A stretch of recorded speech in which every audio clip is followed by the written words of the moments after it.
What's going on, everyone? Welcome to Season Gaming Bitcast, episode 340.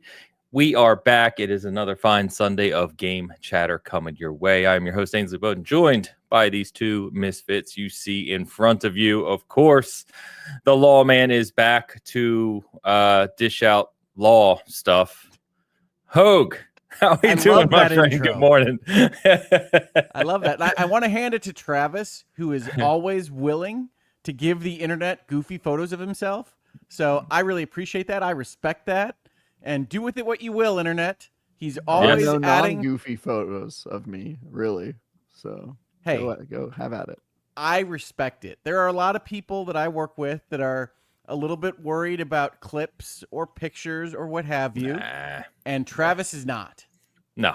Travis begs the internet to make fun of him, and I respect it. Hey, thanks, man. Sure. Last week I was an old man for 5 seconds, and now I have a reaction image of me being an old man that I've used this week. Great. By the way, it's great. And Tide made really specific pics with AI of that image, which was really? Yeah, I didn't know. Yeah, that. she put them on. I think she put them on her Discord or maybe DM'd me. I don't know. I'll find them. Okay. But yeah, it's always good. On that vein, as Hogue kind of segued for me, Travis, how we doing? Oh yeah, that was Hogue's intro. That was Hogue's intro. What's up? I guess my intro, I'll say I've always respected Hogue for that hat. He's wearing that hat. Same hat, same different day, same hat. I think when I had my hat off one episode, you told me that you thought I was bald. The first time I saw you hat off, I was like, Hogue has hair? Couldn't be. I just always assume people are wearing a hat for a reason. Hogue not only has hair, he has nice hair. Yeah, you got nice hair. Yeah. Ains, you should be the one who wears the hat, honestly. Yeah, I do, but then I get yelled at when I wear a hat for some reason. So I just wait on the show. Like they take off your hat? Not this show. I don't think you guys. I'm gonna tell you, men are very easy. My wife told me years ago she liked me in a hat, and I started wearing hats. That's the whole story. Interesting. Wow. There you go. Looking good in a hat is an attribute. Nobody told me I look good in a suit.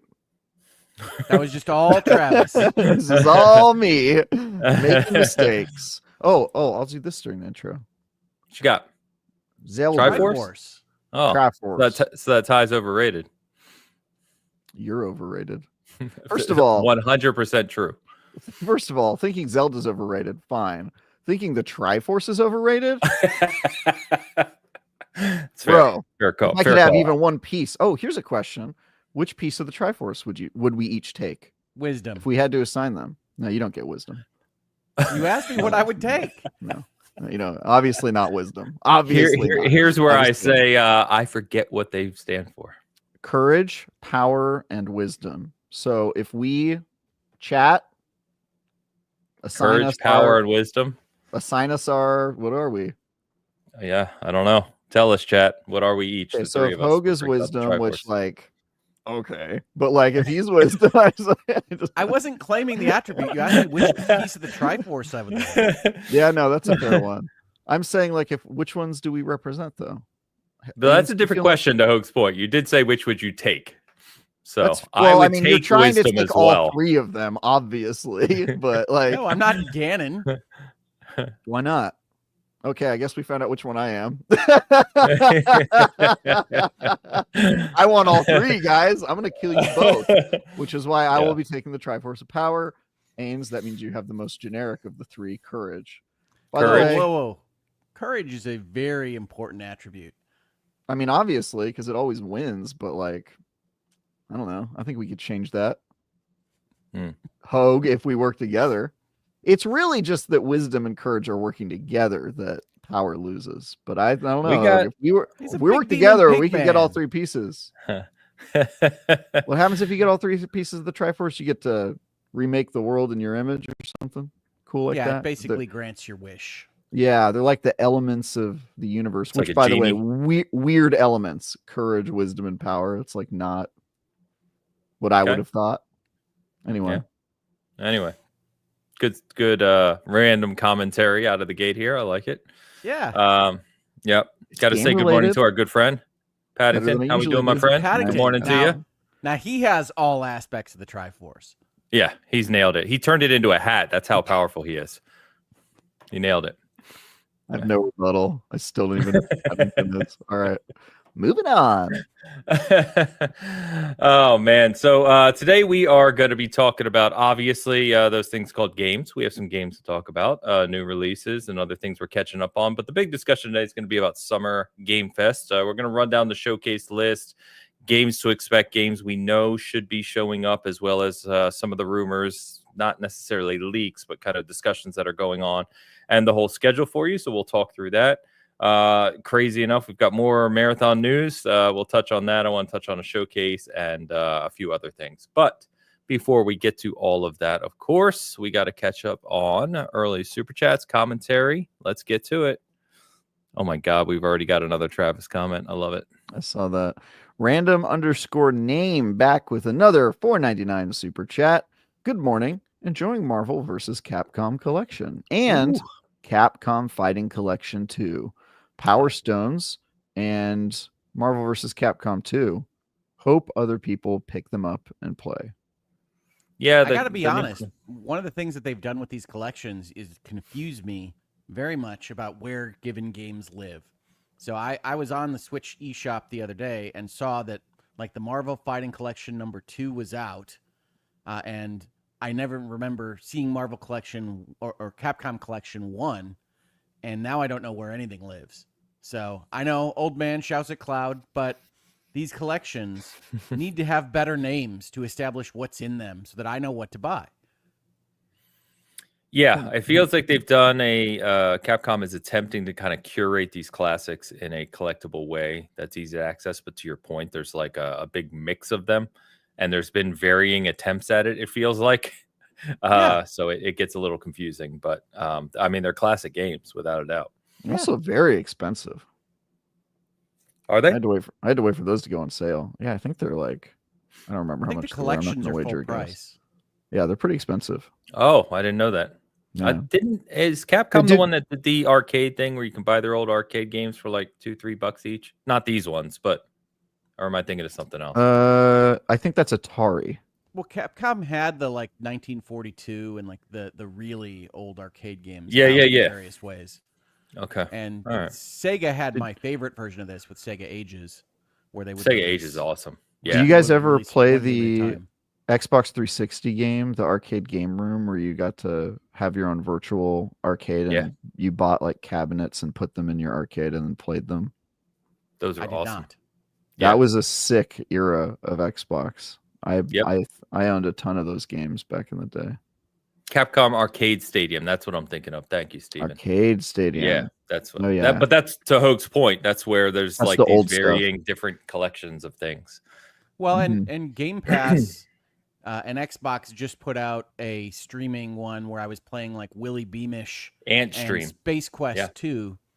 And Space Quest 2 is on there? Space Quest 2 is on there. There's all sorts of random crap on there. That's awesome. That is a partnership with Antstream on Game Pass. And so Antstream has something like 1,000 or some number of tons of games, but they got a deal with Game Pass. I think they put around 50 of classic like Atari 2600 PC games, a whole mix. I've never even heard of Antstream. What the heck is that? Yeah, so it's a service emulator that is collecting these games to emulate. And on the Xbox side of things, there's an app called Retro Classics, I think, that you click on and it takes you to a desktop that has an Antstream ad and then has all of these different access points for games. It's a very quick load. It's all streamed as best I can tell. But it's just crazy stuff. Like I was in the Amiga tab playing games. Hell yeah. It's like, great. Fantastic. Doesn't work super well with an Xbox controller, but we'll work on that. And I think it's cool. I love old games. Obviously, I'm the one talking about random crap from my past on here all the time. And yeah, that obviously takes away a little bit from the ability of these publishers to make collections like the ones we're talking about here. So it's interesting to see Microsoft go and support something like that. But it's really cool if you can get your hands on Retro Classics, which isn't a real name. Like that doesn't appear anywhere in the app. It's just a bucket for these streamed games. Yeah, it's really cool too because they have like leaderboards. They have tournaments every week you can jump into, and the games go way back. So I'm obviously showing my age, but I saw Kaboom was on there from Atari 2600, and I was like, all right, I'm about to take over that leaderboard because I used to play that game like religiously as a kid. Yeah, they have like speed runs of Pitfall, and then you can do one and set a goal that you can tell your friends about and have them beat you. Yeah, it's pretty or cool. not. I like that. Yeah. You played it religiously once a week on Sundays. We've got a comment from a cat. A cat left us a comment that says, Fantastic. Hope you're a little quiet today. That's so again, Well, I tried to adjust my volume for peaking last week. So yeah. No, I can give it a little, that's good. A little bump. Everybody's saying you peaked last week, Hogue. Yeah, we You'll we actually got never a comment. We got comments all about you downhill. peaking last week, which was quite funny. So here's my standard volume. It's very loud. That's quite loud. Yeah. And here is what I had set it to talk today. I will go between I think them. it sounds fine. I think a cat can turn up their volume. I mean, Or cats are hear a supposed to quiet have good Hogue. hearing. I don't know what's All going right. on. I have picked a middle volume between those 2 points. That works. That works. Hopefully this is acceptable. Here's my question. Whenever people talk about how animals have good senses, are there any senses they're not good with? Because I hear that they have good eyesight and good hearing and good smell. Like, what are they Common. stuck at? Common sense. Nice. You said common. I was like, wait, what? Yeah. Funny. This is the most random comment you're going to hear as you're talking about animal senses. But I was watching some show and they were like, this is a random comment that someone said. It's like, did you know that cows can't go downstairs? I was like, what? Like, where did that come from? I've never thought about that in my entire life, but there you go. They do use ramps in the slaughterhouse. So Yeah. So cow just can't balance itself, you know? Oh, well. Lay down to sleep, though. You ever see a cow lay down to sleep? Yeah. I just don't know how that has any association with stairs. Just sure. imagine it. Just think of it. I've got it. Okay. This comment, super chat was on the screen for a good amount of time. Their random name. Good to see you, my friend. Mr. Don Lionheart is here. Don Lionheart, $5 super chat. Hello from a Memorial Day weekend getaway at Winter Clove Inn in Round Top, New York. Man, one of my favorite places on earth. Highly recommended. Information right out there. Yeah, he's Sorry, like, come visit him. Yeah, I'll be there later today. See you, Don. You just Round doxed Top, yourself, Bowie. Doxed yourself. He paid to dox himself. Yeah, I he's got respect first name, last name, and his full on location. It's great. Head there now. You'll On it. be able to see him. Don, enjoy the long weekend, my friend. I hope it's good. I've never heard of Round Top, New York, actually, and I've been all over New York, so I assume that's obviously up north, but I don't know. I've not heard of it, and I have not been around New York, if that adds to the conversation. Random name, also wanted to shout out something about gout. He's been a member for 28 months, and he writes, Dreamcast is the gout of all consoles. And I would agree with that. It is the gout, to be honest. I got Universal time? He's incorporating the entire universe's time zones. No, he's saying the greatest it's the out of all video game universal equivalent. time zone consoles. Yeah, He's telling you that it is the game industry's gout. I love the Dreamcast, man. Anyway, Don, another super chat. I will say it is very fitting that the Dreamcast fans can't spell goat. Okay, Don Lionheart, $5 super chat. Watch your As mouth. high as my Bitcast recommendation, Shadows has been platinumed, finishing Star Wars DLC when I'm back, and Expedition 33 is next on deck. Can't wait. Nice. It's good plans. Yeah. A lot of good games this week. Yeah. Yeah, there's just too much. I didn't get to Way play too much. any of them.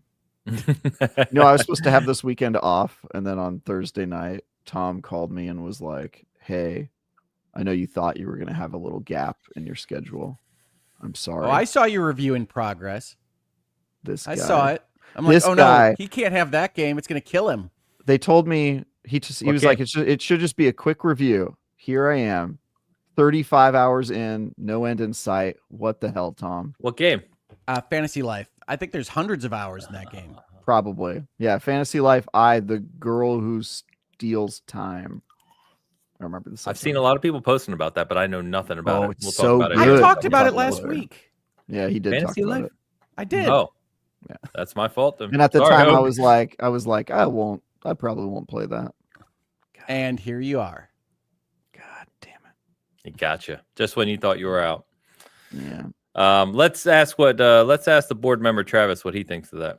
Travis, the board member, offers €2. Pretty cheap for a board member, honestly. Pay more if you're on a board. No, that's probably accurate for a board member, honestly. I am a majority shareholder now. You're dismissed. That is also how I end every conversation with my significant other. You're dismissed. Yeah. It's very good. Makes I love for a strong they relationship. pulled the image. Yeah, so is this a reference to when I was saying that in that photo I looked like I was a member of the board, like the evil sci-fi council? Yeah, okay, good. Good. I love this person who's just making new accounts for all of us every episode. It's fantastic. I think it's just you, Travis. It really is not. You think I'm doing that while we're No. The accounts are just for you. Oh, I see. I did not accuse you of making No, other accounts and submitting super chats to us. No, because there was a Ains Globe one, the globe behind Ains. Oh, there was a Globe one, yeah. I think this is the same person, and my theory is that they're just changing the profile picture and name of the same account every week. I don't think all these accounts are existing. That's my theory. I would hope. Yeah. Yeah. But either way, it's a funny ongoing gag, and I like it. So, yes. Yeah. Thank you, my friend. Now, I look like I have gout in that photo for sure. That's the gout. And of course, shout out to Vintage Willow gifting 5 SG memberships to kick us off on the week. So thank you as always, Willow. Appreciate you. Thanks, Willow. You get no thanks from me. How dare you? Hey, how dare you? Mm-hmm. And now, as usual, I'm clicking all the wrong buttons because here we are. We were live last week, folks. It's just where Ains is at in his cognitive career. 100% accurate. Yes, this is true. And I was up way too late, drinking, playing frustrating games as always. So, but anyway, Travis. Yeah. You said you had a lore dump for us this week, my friend. We can't let the fans down. Oh, yeah.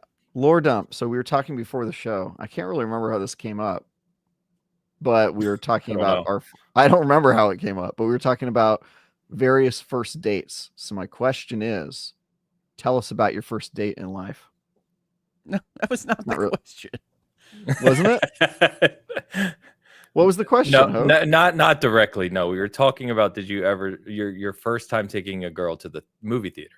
Movie theater. Not necessarily your first date. Okay. First movie you took a woman or man to. No judging here. Hogue. Yes, the question was date. Okay. On a date. Ains, you already told us your story before the show, but please share it with the class. I did, yeah. In terms of movie, and this is obviously showing age again, but I think the first, if I recall anyway, the first movie I took a girl to specifically to go with a girl was Wayne's World, the original Wayne's World. What year did that come out, sir? Early 90s, maybe? Is that right? Sounds about right. Michael Myers' career was going strong in the early 90s. Wayne's World 2 would be mid-90s, right? 92. So I was 13. I was 2 years old. Wait, you went on a date with a girl when you were 13? Yeah, man. God damn. Movies, man. He wasn't clubbing. Oh, you went to the movies for that reason, because it was dark. Like, come on. You guys are gonna make me feel real like a loser when I tell you my answer. I'm like in college. Fuck. Oh man. He's like, I went and saw the reboot of Dune. It was awesome. Yeah, I'm starting to Google movies that came out in late 90s to not look like a loser. All right. Shit. Well, all right. I made a mistake with my movie that I took a girl to. This was a very nice girl, and I was supposed to pick a movie that would be a very nice movie. I didn't do my research for this, and so we went and saw From Dusk Till Dawn. Yes, that's Honest awesome. to God. I love that. We got out of the movie, and she was like, "What was that?" I was like, "Well, that was not what I was expecting." So yes, From Dusk Till Dawn. Too young How to old be were admitted you? in, but she knew a guy. So How old were you? That was pretty common back then. how old was I? Less than 17. Wow. Dusk Till Dawn was mid-90s, right?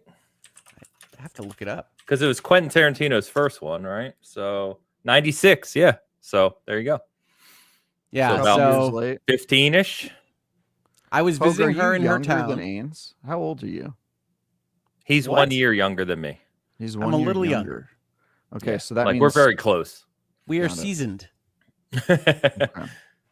So yeah, you were 14, 15. See, it's normal back then. That's what you did. I think he was. Oh, yes, I was. Travis was like Yeah. 5. Oh yeah, Travis was still, Yes. you know. I was 5 Um, years old. Yeah, when I remember I saw From Dusk Till Dawn when I was in high school, and it was like an old movie. It was like, oh, let's watch that vintage classic. movie. A classic, Yes. yeah.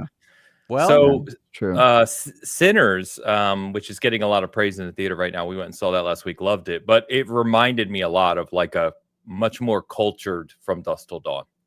yeah. Well, Ryan Coogler is, in my opinion, a better, more cultured writer than Quentin Tarantino. Tarantino writes a great scene, but the overall plots of his movies have never connected with me. I think he's a little hit or miss. Fair enough. Some Yeah, of I his think movies No, are he really writes a very good. compelling scene. Quentin Tarantino is an excellent scene writer. I just don't like the overall movies so much. Yeah, Sinners was That great. doesn't Like, surprise me. yeah. Anyway, Travis, what was yours, my friend? You saw a movie a couple years ago with D. It was honestly not that long ago. I'll be honest with you guys.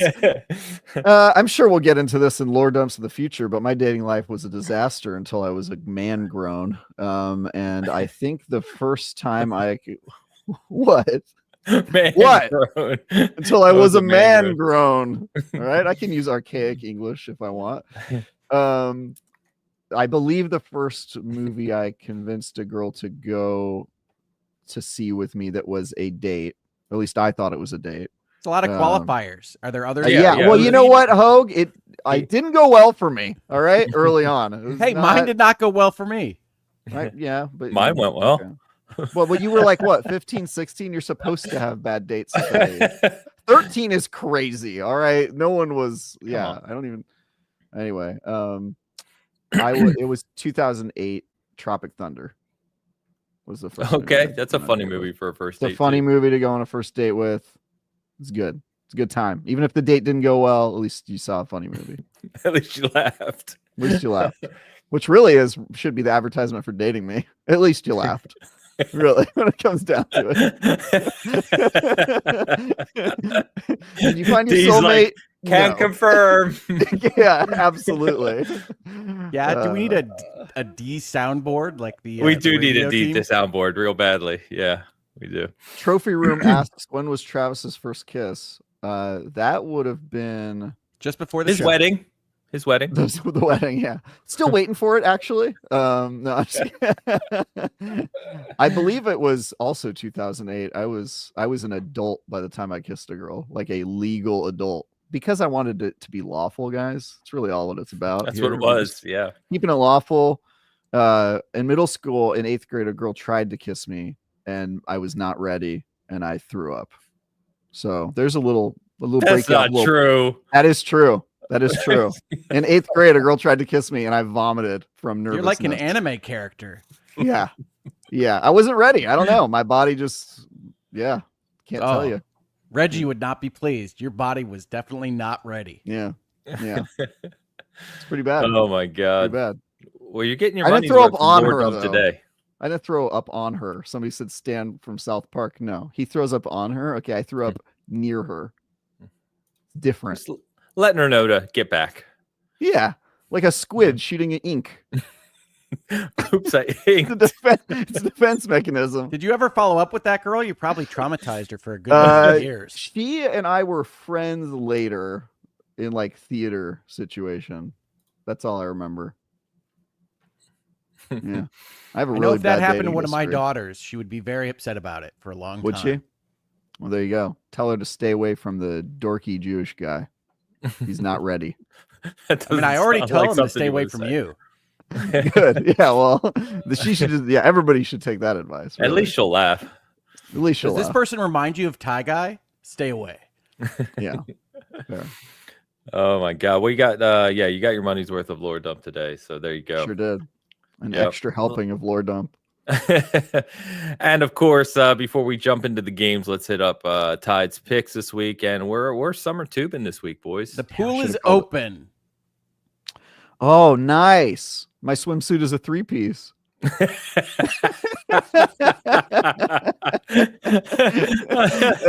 love how the tie is casually resting on the swan too. People have asked me what I do in water situations. Who are these people? Well, people who want to know. Girls he throws up on. Girl, near Ames. Throw up on her. Also, what do you guys think the pool toy of choice says about each of us? I was just thinking that. I'm like, Hogue gets a dragon. I have a horse with a shockingly small head, and you got a swan. So I don't know. Yeah. Do you think the horse's head is shockingly small, or is your head shockingly large? Yeah. Maybe also, both. Are those your donkey? Legs? Wait, are those your tiny legs sticking up on the edge of the horse? Holy shit. I think those are your tiny little baby legs. Yo, every day is chest day, bro. Dude, are those your knees sticking up out of the little tiny baby knees? I don't want to hear what the alternative would be. Oh my God, he has tiny baby legs, dude. Look at those. And I'm sitting in a donkey. I'm sitting in an ass. Yeah, it's good stuff. What are you going to do? Also, I'll be honest, I don't think that position would work that I'm laying in. I think I would just slide down. Way too much weight is down below that swan. You're just in very shallow water. Yeah, it looks like you're standing with it. And it's just a ring around you. It's really just for Instagram. I'm not actually enjoying myself. Well, I'm in a red rig in front of an actual live dragon. That dragon is just laying behind me. It's laying by the side of the pool and has its tail wrapped around you, it looks like. Oh, that's actually a great idea for a pool toy. Like, it's an inflatable dragon. It sits on the side of the pool, and then it has a little loop for you to sit in. That way you can climb back aboard. I love it. That looks like college Hogue, doesn't it? He looks like late teens, early 20s. This AI always de-ages and up-fucks him. So I don't know, man. It's looking... He's looking good as usual. That's 2 weeks in a row, Travis. Man. I'm sorry. I don't know what to say. Yeah. Also, why is the inflatable in the upper left literally a controller? Do we have an inflatable controller going on here? I mean, it's not a bad idea. I suppose. Yeah. Yeah. I mean, what if you have like a projector on the wall of your house next to your pool, and then you need an inflatable controller? That way you can lounge and game. I just came up with $1 million idea. You're welcome. There you go. Internet. Yeah. Get on it. Boom. Because the idea is the hard part of manufacture. Yeah. That's what they say. It is. That's what they say. It's true. Fact. It's true. I mean, how hard could it be to make an inflatable controller? Yeah. Supply chain management, logistics. It's nothing. Easy, dude. Wiring, heat. China. Random government tariff changes. Yeah. All right, Ty, thank you as always for the laughs. Appreciate you. All right, boys. Why don't we go ahead and talk about some games? I hear that's what we're here for as always. So okay. I have played so many games this week that I enjoyed so much. I am excited about this conversation. Very good. Well, let's talk about one of them that I know I've played with you. I've only played a little bit, but Deliver at All Costs was one we were looking forward to. Yeah, I was. That, a couple months ago, I think the trailer debuted for it. And we're like, oh, it looks pretty fun. And it came out this week. And if you're not aware, it is free on the Epic Game Store on PC, 100% through, I think, early this week. So go grab that if you want. But essentially, this is a kind of isometric cruising around the town with destruction mashup of 1960s Americana or is it 50s? It's 60s? The late 50s, early 60s. So however you feel about that. Mad Men times. Americana. I'm having fun with it. I've only played maybe 2 hours, but I've done a few missions and explored the city a little bit, and I'm having fun with it. But I assume you've played it a little more than me, Ho? Yeah, I would call it aggressively fine. It is absolutely a fine game. But yeah, its claim to fame is that you're doing these delivery missions and they're weird. Right, so fireworks will go off that are in the back of your truck, or you'll have to move a giant fish that is shaking your truck while you go around the area, and most of the terrain is destructible. So it's like a physics game type of thing. I mean, physics game is too strong. It's not really trying to focus on the physics, but the buildings are destructible. The lights will sharply blow up as you explode the light poles, that kind of thing. It's destruction based, and it's because you can race around the city, and it's got a goofy sense of humor. To Hoog's point. It's very goofy. Okay. It's chaotic. So yeah, I think it's like I think Goat it's Simulator, like that type of level of goofiness, or what? Not that goofy. No. It's more like Something Strange is afoot in the late 1950s. The Atomic Energy Commission is involved. There's nuclear power. There might be aliens. You don't know. It's that kind of weirdness. But no, it's enjoyable, and I like it. I, having pre-ordered it a month ago, was not as thrilled about the announcement that it was free on Epic this week. But hey, what are you going to do? Yeah, that was, I didn't expect that. It honestly just kind of popped up out of nowhere. I probably will pick it up physical because that's what the weirdo in me does. But it's pretty cool to just check it out this week without having to pay for it. So sorry, Hope. No, it's sunk cost. I had already paid for it. I was happy to pay the price they asked. I think it was $30. I think it's worth that. I had hoped that it would be a little bit more exciting to play. But it's competently done. It's well done graphically. The controls work, that kind of thing. I just am not enjoying it as much as I'd hoped, but that's all right. Agree. It didn't grab me out of the gate as much as I had hoped either. I've got to put a little more time into it, but yeah, I agree totally. But yeah, check it out. And if you do game on PC, go grab it for free. Want to mention real quick, I know we've talked about this last week, but Revenge of the Savage Planet, I found myself putting quite a few more hours into that this week. And I will say I continue to really, really enjoy it. It's goofy. It's fun. Good exploration, good kind of sense of discovery. And just, it's got good, that loop of finding stuff, getting new abilities, and going to find new stuff works really well. So still enjoying that quite a bit. Yeah, it's very exploration focused. I like that one. I think I talked about it last week, or maybe the time we before. We talked about it last week. The only thing that doesn't work for me is I really do not like their comedy. Yeah. I don't find what they do funny. They do, clearly. I like the comedy of the goofiness in the game when you're playing, but to your point, the videos and the corporate sense is kind of a little off kilter. Yeah, I mean, if you enjoy the sketch comedy stylings of Mystery Science Theater 3000, then if that's your favorite part of that show, you're really going to enjoy the videos here. If it isn't, you're probably going to like it a little bit less. But I like the game overall. Yeah, fun one. But hit me with a new game that we haven't talked about. Sure. I have what is going to be one of my top games of the year that came out this week that I didn't know was releasing. And as you can tell, if you've listened to Hoag's Notes and otherwise enjoyed the random crap that I bring to your gaming table, most things don't get by me when they're a couple of months out. So this one coming out this week was a big surprise. But I absolutely adore a game called Roadcraft. And this game is the next in the sequence of games from Saber that started with Mud Runner, went through Snow Runner. You might have heard me talk last year about a game called Expeditions. This is their latest, and it's focused on infrastructure building. So you're actually putting down the sand and using a bulldozer to push down the sand and bringing an asphalt machine in and a roller to make roads around these areas that have been struck by hurricanes or otherwise torn up by natural disasters, and making your way through with what is still, in my opinion, one of the best driving engines that we have seen, right? It originated in Mud Runner. You've got the trucks that are actually trying to find traction in mud, these very heavy vehicles, and now you get to go and build bridges and figure out how to move concrete slabs with a crane that you put into a truck, and then you strap it down with the cargo straps. And everything I'm going to describe here is going to sound ultra boring, but if you had ever liked playing with construction vehicles in your sandbox and going and fixing things up, I often say that one of the things I don't like about video games, or a lot of video games, is the notion that you always have to be destroying something. You always have to be killing something, right?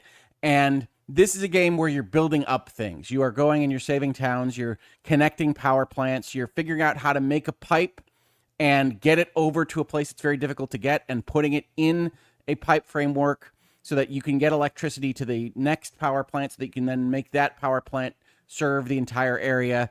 And it is the platonic ideal of the game that this team has been working on now for a number of game iterations. And I love it to death. It is my favorite game of the week in a week that I have been playing a lot of Fantasy Life I, and I've been playing a little of Blades of Fire, which we talked about last week. This is my favorite this week. Roadcraft, I love it. It is not a full price AAA game. I believe it was 40, but it is an excellent game if you at all like driving, if you at all like kind of sandbox approaches to mission design. So this is the type of game just like Mud Runner that'll say, okay, you have to go and scout out the pipeline to figure out where it's broken, and you're going to have to figure out how to get up that mountain and through this flooded area. And maybe you take your scout truck out and you figure out what you have to winch up in order to drag your car out of a flooded engine zone and all these various things. But you're figuring it out, and then you're figuring out how to get your bulldozer over there because it's very difficult for those vehicles to drive through those areas, much more difficult than your Jeep. And so that's a lot of fun to me. This goes in the Skull and Bones, you're building your own missions basket. And I love this game, and I recommend it to everybody that is at all interested in any of the things that I've described, because I think it's an excellent iteration of this. Okay. Very cool. So it sounds like a couple things. So yeah, checked it out. It seems to be very highly regarded. It's like mid 80s or low to mid 80s on Open Critics. So that's pretty damn high. I have not seen a single review of this game, so that's good. It's I'm glad to reviewed hear well. it's Yeah. great. It sounds like to your point, it feels like the company has been kind of pulling those ideas together, and this is the culmination of those ideas maybe coming together collectively as a better package. The other thing I was going to ask, and I don't mean this sarcastically, honestly, but it sounds like I was going to at first joke, and I was like, maybe you just enjoy those types of games. It sounds like the pieces that you enjoy about this game, as you were talking about infrastructure and having to set up and do things, was sounding a lot like I've heard Death Stranding described. Yes, Death Stranding is a much more streamlined version of infrastructure building. So in Death Stranding, you've got a road that could exist if enough community members bring enough resources to this specific point, and now that road exists. This is more procedural. It is more physics-based, right? So I am finding that this is bumpy. I'm finding that when the weather comes in, this is flooding. So it's all dynamic. And one of the things you'll have to do is create a route for a convoy to get from point A to point B, to get the pipes or the concrete slabs from where you need them, from where you make them over here to where you need them over there. And so you will go, you'll scout out this route. You'll say, this is a problem area. I'm going to build a road here. And then you can actually go and get the dump truck and have it go to the quarry to get sand, take the dump truck over to where you think you need a road, lay the sand down, bring the bulldozer to compact the sand, and then bring the other vehicles in to lay the asphalt and have a road there when you're done and clear up that area. And you're making that choice. It doesn't have to be a mission. It doesn't have to be an assignment. It doesn't have to be something pre-selected by the designer. I think that's cool. Very cool. Sorry, I was typing to Rob Frawley. I was asking the game you're talking about, so I told him Roadcraft. Very cool. I love it. Yeah, I love it. I love it. I love it. I love it. I will say Mud Runner, Snow Runner, Expeditions, all the previous games in this series are arduous, right? Like, it's entirely you against the environment and figuring out how to get to places. And so it is slow going. You have to have a certain amount of patience. I find it to be very zen, very relaxing to have to figure out how to get through these areas. And adding on what they've done in this game with that infrastructure that I talked about, but also this kind of notion of we're going to set a route for a convoy to start going somewhere automatically, and you get to watch that if you want and see where the problem areas are, is so rewarding, but it isn't a standard kind of gameplay loop. There's going to be a ton of people that are going to watch this or read about this game and say, that sounds horrifically boring, Rick. I don't know what you're talking about. And I get that. But there is so much good game here if you're at all interested in that, or if you just liked banging construction vehicle toys together in the sandbox. So check it out. It is fantastic. Okay. Yeah, it's funny because you're right. It feels like the people I talk to, like yourself and others who really love these types of games, it's a certain type of person that enjoys that experience, right? Like it's not for me, but I can see why. Like it would be chill to just sit and, like, almost similar to what Travis talked about with Satisfactory, right? Like if you enjoy that kind of methodical kind of approach to a game, and just, yeah, it's cool. Yeah, and there's a great moment there, I think, in the gameplay loop where you say, okay, how in the heck am I going to get to that? Because this entire road is flooded. I don't know how to get any of my big machines over that hill, whatever it might be. And you'll have to figure out how to use your various transport vehicles, or one of the vehicles has essentially I'm going to act as a checkpoint and I can bring the vehicles with me. Can I get that giant tank vehicle with its treads over the hill and then essentially drag the bulldozer there, that kind of thing? Working out how to solve all these things with basically no hand-holding is very rewarding. I like the last part. No hand-holding. It's good stuff. Yeah, it just says, go get this done. You'll figure it out. You have all the vehicles. Go get it done. Are we talking about my dating life again? No hand-holding? She just slaps your hand away. Get off me. Travis, you've been playing anything you can actually talk about? Just to rotate around here a little bit. Yes, you can talk about your review in progress. Yeah, of course. I can talk about that. We kind of already talked about it, but yes, I can talk about that. I finished my Paleo review after our episode last week, but I kind of already told you everything you guys need to know about that.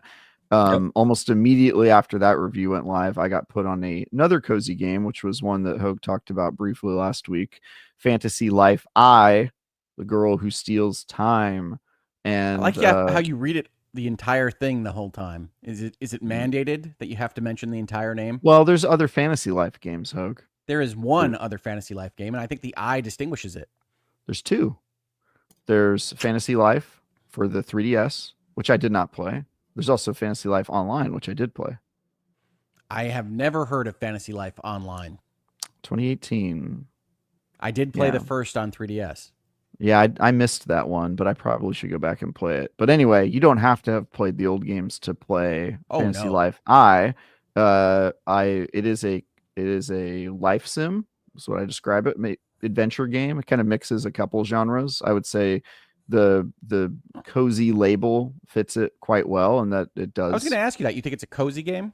I do, yeah. I mean, it's got a ton in common with Animal Crossing. I'm not sure how far you've gotten into it. It becomes sort of like cozier the longer you play it. A few dozen hours into Fantasy Life I. Okay. So yeah, at that point you've kind of discovered the town building stuff. Then you've done the. I mean, I guess this is a definitional question, right? There's a lot of adventuring. It's a very adventuresome game. And I know some cozy game players would reject all of the adventuring and combat that you have to do. Like Stardew Valley is the entire extent of what I'm willing to do with small monsters in a mine and digging up rocks. This is a lot more than that. And so do you still consider it cozy when you have that level of conflict? Yeah, so Tom and I have debated this at length, in that cozy isn't really a genre in the way we typically think of it in games. It is a genre in the same way like horror is a genre. Like, it's a genre, but it's not a way to categorize games in the same way as like real-time strategy game, right? It's sort of additive. And so a game can be cozy and also other types of games, right? Like, okay. Animal Crossing is cozy and a life sim. So is Palia. It's also cozy and an MMO. And then this is cozy and also an adventure game.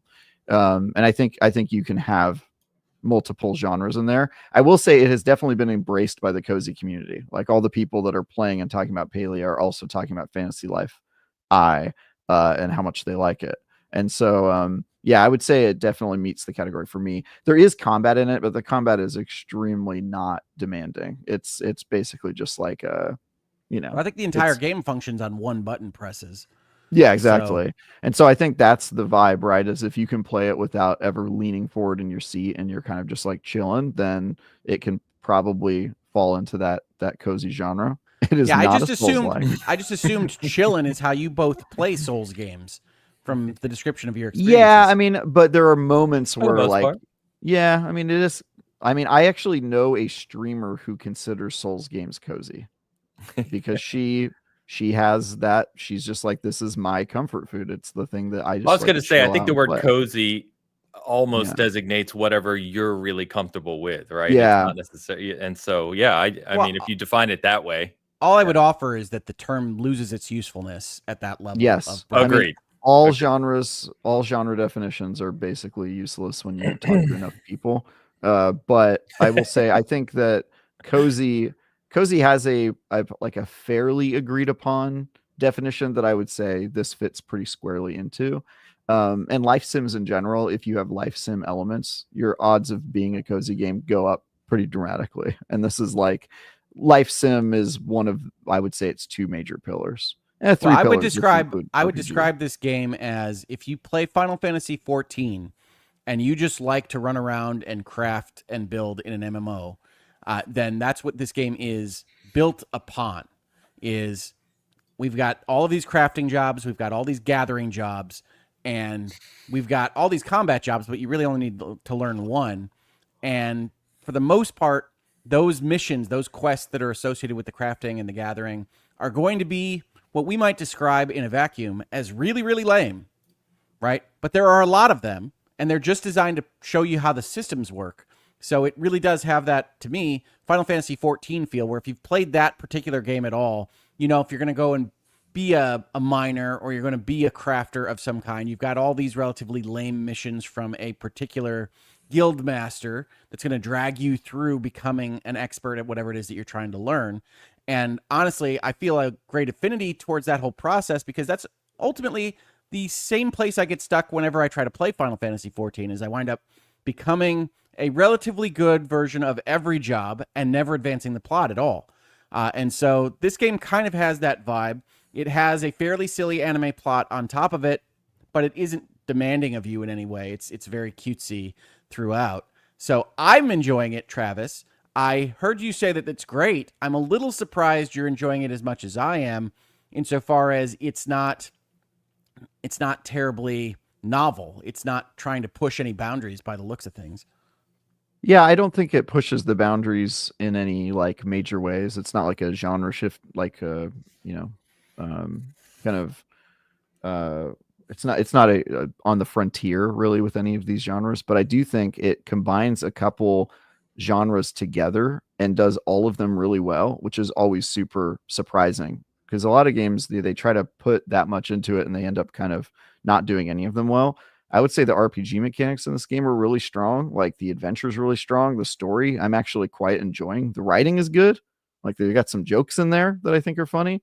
And the cozy mechanics, like the town building and leveling up the jobs, like I'm super deep into that right now. And just it's got a lot of bars to fill. A lot of bars. A ton of bars to fill. Just eats up your time, but also like hunting for. I don't know how have you unlocked like the procedural stuff yet? The roguelike elements, the treasure groves. Yeah. So like that sort of stuff. It's like, oh, you go into a multi-room boss room where like one of the bosses is a fish, another boss at the very end is a tree, and it's like, oh well, I have to chop a tree like in Animal Crossing, except for they reimagined it as a boss fight. Like that's just a insane idea. And so I think it does a lot of. I'm just impressed by how much it does and how much of that it does very well. So I'm very high on this game right now. Oh, I think it's really good. I admit to being a little disappointed about all of the crafting mechanics essentially being the same minigame and all of the gathering mechanics being a variation of the same minigame. I think you can argue that you need that to maintain some kind of identity consistency across the game, but it makes what I love the most about these kinds of games, which is how do you do chefing in what is ultimately a top-down adventure RPG a little bit less exciting when they're all the same minigame? So I really like this, but I do think it's maybe one notch more simplified than I would prefer in a perfect vacuum. Yeah, it's an interesting. I sort of already got over the fact that all the mini games are the same. It does help with like a, if you're trying to get into like a cozy mood to not have to think about like a ton of separate mechanics when you're doing like the mining versus the tree chopping and that sort of stuff. But yeah, I'm quite enjoying it, man. And I haven't even really tried the multiplayer yet. Dee's playing it alongside me, and she took a million years in that first town, so she finally got to the part where you can play multiplayer. So looking forward to trying that out and seeing what that looks like. But yeah, really, really enjoying this game, and it was not really on my radar at all. And now I'm deep into it. So yeah, cool. I mean, I think one thing it's got going for it is breadth. Like when you realize what they put into this game, you've got the standard adventure, you've got the town building, you've got the procedural dungeons, then you have a giant open world area that doesn't really need to exist other than that they could, and it's cool. So you kind of get to bounce around doing whatever you want to do, which is where I think these life sim type games really shine, which is, all right, I'm going to play Fantasy Life I. What am I going to do? I have no idea. Am I going to proceed down the adventure rabbit hole? Am I going to figure out how to build a better saw so that I can get an upgrade to my wood cutting ability? I don't know. And that's fun because you can bounce around all these various different things and advance the ball, even if you don't know quite where you're going. Yeah, it also helps that like if you get bored of the like one part of it, like leveling up your jobs, like you can get kind of done with that pretty quickly. And it's like, oh well, I'll go to this giant map and just fight things and try to solve puzzles. And then you get sick of that and you're like, all right, well, I'm going to go back to my home base and now I'm building a village and, you know, increasing my social links with my townsfolk and stuff like that. And I just feel like it has it does all these things so well and you're bouncing between them every time you get bored. And the result of that is it's extremely hard to put down. I mean, I put like 12 hours into it the first time I played it and it went by like so fast. So I think it's good. I do. I could not be less interested in this game, but I like that. Like, I like that we all play different games in that sense because it leads to conversations like this. Like, I've seen a lot of people in my timeline talking about this game, but I believe you no could be less in it. interested, Ains. I believe it could have been bad. Yeah. Well, yeah. I mean, if it was bad, that wouldn't happen. For sure. I actually thought of you during a couple parts of it where it kind of reminded me of Bang on Balls. Like it's obviously less chaotic, but it has simplified storytelling. Don't you blaspheme up in here? No, I'm just saying. I actually think you might like it more than you think because it has a little bit of like the goofy. I don't know. It just kind of reminds me of it in the same kind of tone. They do like to make a joke where they will just call out that they're going to go to black to montage something behind the scenes. They do like that one. Yeah. Cool. That's good, man. It's good. All right. I do have to mention Blades of Fire because between us, Hogue, and I don't know if you guys have been messaging, but Alex was giving you some shit about this one. So yes, he was, because IGN came out with a review of this game that I was excited about last week. I am still excited about it. I'm still playing through it. And IGN was dissatisfied with the experience, which is their right. And so I said, based on the demo that I had played at the time when their review came out, that number seemed crazy to me. And Alex immediately DM'd me to talk about IGN's review and to say, yes, well, it might seem crazy to you, but the game is essentially too long, according to Alex. And that's not something that I'm ever likely to know. People know how often I hit credits. It's not terribly often. But I do find the game to be compelling. I think the combat is good. I do like Mercury Steam's games in general. And so I will continue to enjoy the game that, at least at the start, the first 5 to 10 hours, is something like an 8 to me. So, yeah, we'll see what Alex comes up with. I think he's working on the review, right? Interesting. It's going to be way lower than an 8. So the funny thing is, the reason I wanted to bring this up is because, not just for the laughs, of course, but I think it's a good example. I have not played this game, by the way, just going off of what you and Alex said, but it feels like a good example of what we've talked about before, which is initial impressions versus an actual review. Right? Yeah, but I still disagree with this because I think you can review the experience. And if you're not going to force yourself to complete the game, I think that reviewers tend to get this notion that is a little bit different than how people actually experience the game for the time that they're actually going to play it. Because if I start disliking my experience with the game, I'll drop off it and head to the next one. A reviewer doesn't do that. And so what I get from DMs from Alex is that he's slowly dying inside because he has to get to credits before he can review this thing. And that's not going to be my experience. So this is where we have that disconnect. But I don't know. I don't think we're going to see eye to eye on this one because you're saying it's not my experience, which is true, but your experience is not the full game.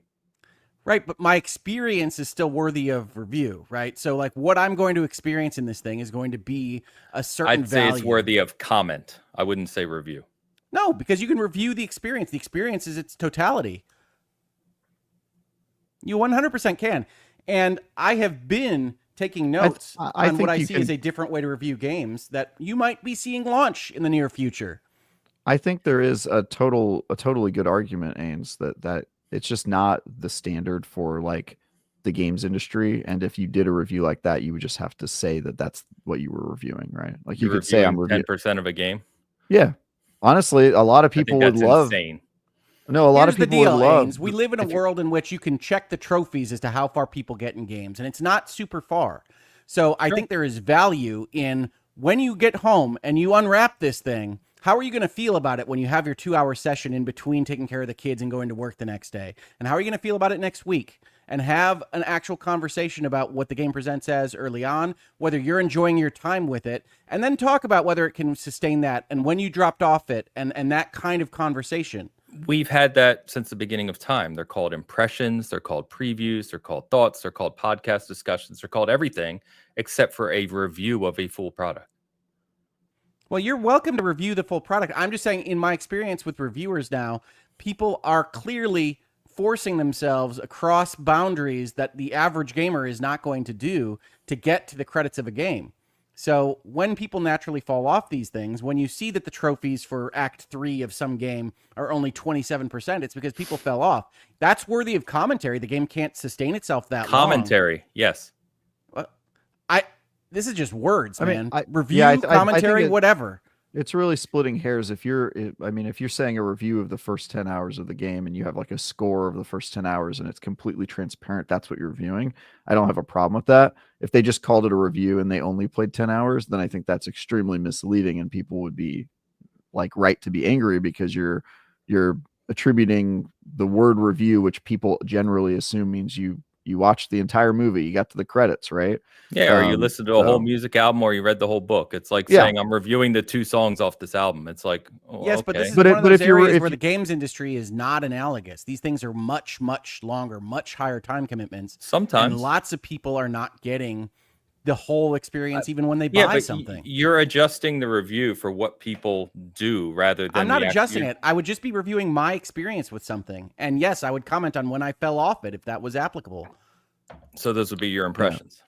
I do think that. Yeah, I mean the wording doesn't really matter. Either if we've had impressions since the dawn of games. Like I don't know why we have to shift that to say this is my review. What if you wanted a small time period? No, they're your impressions of what you played. What if you wanted to give it a score? That would be insane. Why? They're just numbers. Why? I don't think it matters. As long as you know what it is, Ains. Like usually I'm the guy who's the funny thing is, Travis, you're countering yourself right now. Because we talked about this on our review discussion. You did not say these same things. Oh, in my review discussion, we were talking about like, should reviewers play the entire game? I think absolutely yes. But I also think if you're transparently saying, I only played 10 hours, here's my review of the first 10 hours of the game, I don't plan on playing more. I think that's a funny format. And I think we've talked about that on the show before about like, a lot of people don't have time. So maybe if you're only going to play the first 5 hours a game, you would want a review of just that, rather than a review of the entire game. So again, like generally speaking, I have not changed my stance at all. What I am currently workshopping is a review process that I am calling No Time for Games, and talking about exactly what my experience was out of the box. Because I think there are lots of times when you buy something and within 2 minutes, it's like, oh, okay, it's one of those. This is not going to work for me. And you can review that experience and say, okay, however the trailers look, however the screenshots look, this is what it's like on the ground. Or it really works well, but it loses steam 25 hours in. I think those are different things that people can still take something from, whether or not you got to the credits. I'm not disagreeing with any of that. That's what impressions have been since the beginning of the gaming coverage industry.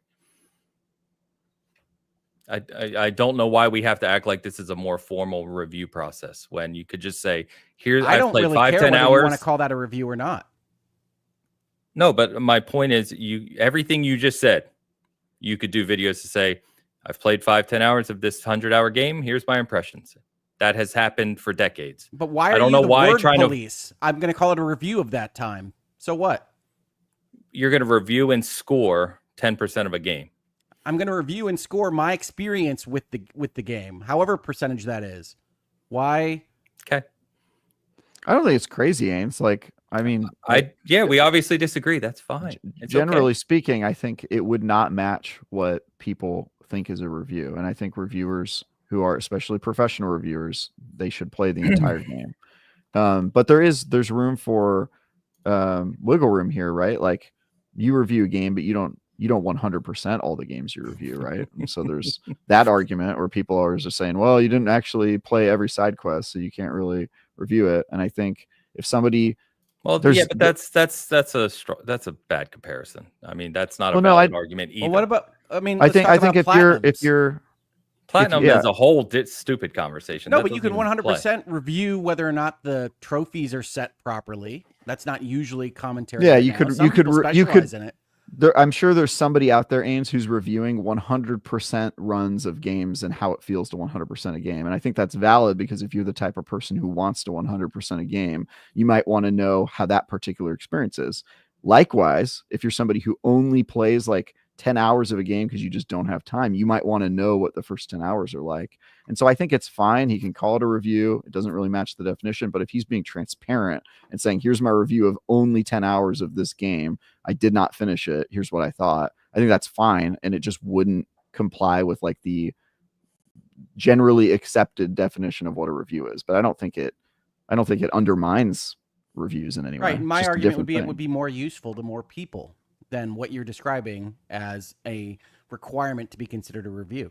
But yes, hey. I disagree with that part. I don't think ever having more information or more experience with the game is a bad thing. And I think people who are playing the full game, they still have a more legitimate idea of what because let's get back to talking about Blades of Fire, right? One of the things that the IGN review talks about is, much like Alex has said in my DMs, that it goes too long and it doesn't do enough exciting things long term. But if you personally know you're only going to experience a half dozen hours of this thing and you're not really going to try to push it that hard across the finish line, then it doesn't deserve to get hit as hard as a complete review will do against those things. So Alex is going to pillory it for whatever he experiences in the second half of this game. I'm probably never going to get there, to be frank, and I've enjoyed my time at the front half of the game.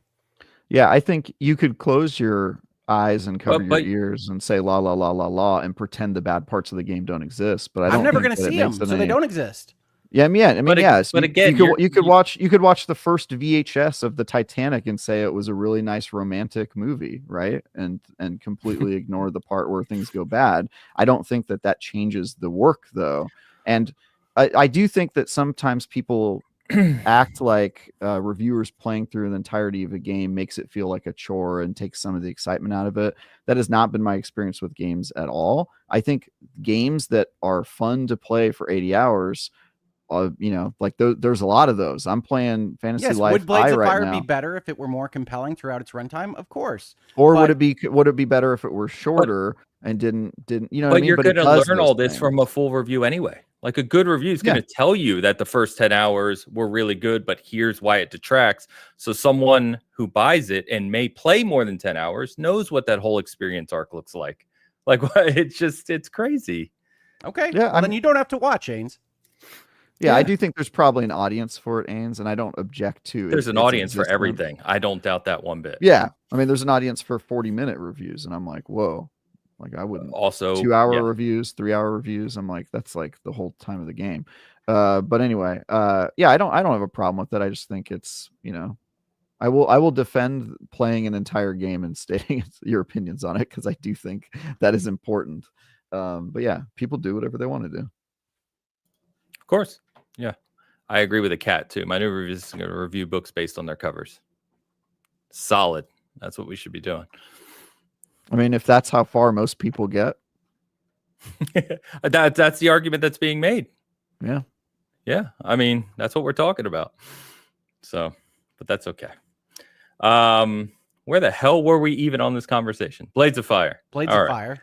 Yes. Okay. So, in other news and better news, I think we did review, and I haven't played this, but we did review Monster Train 2 this week, which came in with very, very high praise, kind of across the board. Very high on OpenCritic, Metacritic, and Ray reviewed this for us. She absolutely adored it. Thinks it's a absolute fantastic follow-up to the first one. The first one was pretty highly regarded as well. but this seems to be really kind of hitting all the marks for people. So she gave it a 9. And I believe it's up there in that same range across the board from critics too. So if you enjoyed Monster Train, it does appear to be more Monster Train. Yeah, more Monster Train, I guess. Just Dan Stapleton reviewed that for IGN, and I have not read his review, but I talked to him about it while he was writing it, and I would be surprised if it was. Do you like it? Not a very, yeah, he liked it a lot. Dude, this is like the one type of game he reviews is like card-based games and like XCOM type games. Like he'll and every Star Wars game. He also steals all those reviews for me. I like the Monster Train format. I like the first one. I just, at least from what I've played so far, which is not a ton, it seemed like more Monster Train. So I'll have to get. Well, that's deeper. A bad thing. Yeah, I don't feel like I was Monster Trained out by the time I ran credits on Monster Train. Really? On the first one? Yeah, I don't remember what she wrote around differentiators, right? I don't know what it's doing differently. I haven't played these games, so I'm not sure. I just know people seem to love them. You know what? I won't say that because I think it's probably spoiler. But I think it has a pretty clear differentiator that made, as soon as I learned about it, I was like, ooh, I want to play that. That sounds awesome. So okay. All right, cool. One game I wanted to mention just real quick, because I can't talk about it intelligently, sadly, is Gray Zone Warfare. So I don't know if you've heard of this one. It's from Mad Finger Games. It is a realistic shooter. So it's kind of playing down that place of like the old Arma games or what was that Operation game? I'm blanking now, but military shooter, really kind of takes into account weight. You're talking about the Agent Orange one? The Agent Orange one? Is that what game you're referencing? Sorry, I'm trying to guess what game you're talking about. I don't even know what you're referring to. Okay. Is there a game called Agent Orange? No, I can't remember the name of the game either, but I think it has the word Operation in it. The one that came out, it's 360 era is the one you're thinking of, right? Flashpoint? Is that it? I don't remember. But anyway, this is a realistic military shooter. It's playing in that space anyway, where you have to think about your weight and you hold your breath to shoot and single shot kills and that type of thing in kind of a jungle setting. It is in early access right now. Shout out to my man Rick over there in PR for Madfinger Games. I reached out to him this week, gave me a code. Problem I have is in early access right now on Steam, it doesn't support controllers. And so I'm generally not a big mouse and keyboard player. I went into play. There are obviously some Steam kind of controller settings that you can set up to try and play it. They're not great. So I played it very, very briefly. But we did a preview on it last year. Zach did that. He really enjoyed it. And, I know it's gained kind of an audience. So if you're looking for something in the more realistic shooter space, you may want to check this one out. They seem really dedicated to it. Passionate community, seems to have a really solid foundation. So I just wanted to shout that one out this week. That's Gray Zone Warfare. I will file that under bad game titles. We talked about that last week. I'm not going to remember that. I don't remember it now. You just said it. I don't remember it. So not a memorable one. Well, apparently the one I was trying to reference isn't either. So there you go. I do think the war games, the modern war games, have a little bit of difficulty here. They want to sound kind of boring and realistic, and so they all sound the same. It's tough. Yeah, it's like there's only so many words that are going to get you there. Yeah, and they start blending together. But yeah, anyway, seems solid. I'm actually looking forward to playing it more. Obviously, as they get further down the roadmap with controller support and stuff, I'll jump back in. So I'll bring that one back up in the future. But anyway. All right. Hogue, you said you had multiple games you were enjoying the hell out of this week. Yeah. Hit us. So Roadcraft's my big winner. Okay. But I also want to call out Tainted Grail, Fall of Avalon, which is a first-person RPG, Elder Scrolls or Oblivion style, but seen through the eyes of something like The Witcher or, and Ains will be mad at me on this, a Souls game. So not in concept, not in game design, but in the actual tone, that kind of darkness and weird shaped demoness. What was the name of this game? Tainted Grail. Oh, yeah. Okay. Yep. Fall of Avalon or something? Fall of Avalon, yes. Yeah. I have enjoyed playing what I have played so far, which is the barest minimum that I could even possibly play and talk about this game. But I like it. I'm in the mood for a first-person RPG after bouncing into Oblivion for a half minute before Expedition 33 came out. And I think this is a cool endeavor in a universe that I haven't seen before. So the basics here are that King Arthur was real. He brought people over to Avalon. Things didn't go great. And now you are in the aftermath of things not going great and trying to figure out what went wrong. And it's got all of the trappings that you'd expect from an Elder Scrolls game and the letters and books to read and things like that. And characters to go meet and do quests for. But if you're at all interested in that setup, I highly recommend checking it out. It's not a full price game. I think it's in the 40s. But it is more than competent of a take on this kind of game, of an Elder Scrolls type game. So if you finished Kingdom Come Deliverance 2 and you're looking to first-person roleplay some more, and you didn't fight enough monsters in Ancient Bohemia, you can fight monsters now in Avalon. Yeah, this monsters one in Ancient Bohemia, they're just humans. See, killing monsters like in Witcher. Monsters. This one gained quite a bit of traction this week. It had a demo or something a week or two ago, and I saw streamers and they're kind of getting on the Oblivion remake train, kind of referencing the Elder Scrolls game, that type of thing. So how much time do you have in it, Hogue, if you don't mind me asking? Like, how deep does it seem so far? Like a half dozen hours. It seems deep, but I have not even skimmed the surface. Okay. I think we can confirm that it's long by the fact that IGN's review in progress still isn't done. Oh, okay. All right. Because I don't know how early. At least a week. The fact that IGN publishes a review in progress, like for Fantasy Life or this, always indicates to me that a game is ginormous. Or that they got it late, which sometimes they include in a box out. But I just know how you work, Travis. You could get the game the day before and figure out a way to get the review out. So if it's a review in progress. Yeah, I think it's probably a long boy. That's good though. Hopefully it's solid. I know it's very solid. Don was going to check it out for us. He wasn't really interested in it, so he'll be happy to hear about that. So that's great. Not AAA. It has things like screen tearing on occasion and things that you might not be used to if you've only kind of played the fully polished games of 2025. But overall, it's a well-performing, good-looking game. I think if you played the AAA game Oblivion Remastered, you probably are familiar with screen tearing and all the other. I never got far enough for mine to break down into the cancer that you described, Travis. Man, it gets really bad. Really bad. Oh, in Oblivion? Yeah, the longer you play, it gets extremely unstable. Yeah. Keep going, Hogue. Hit us. What you got? Yes. Okay, so there was another game that I played that I also am enjoying this week called American Arcadia. I saw this one. I have not played it, obviously, but I did see it.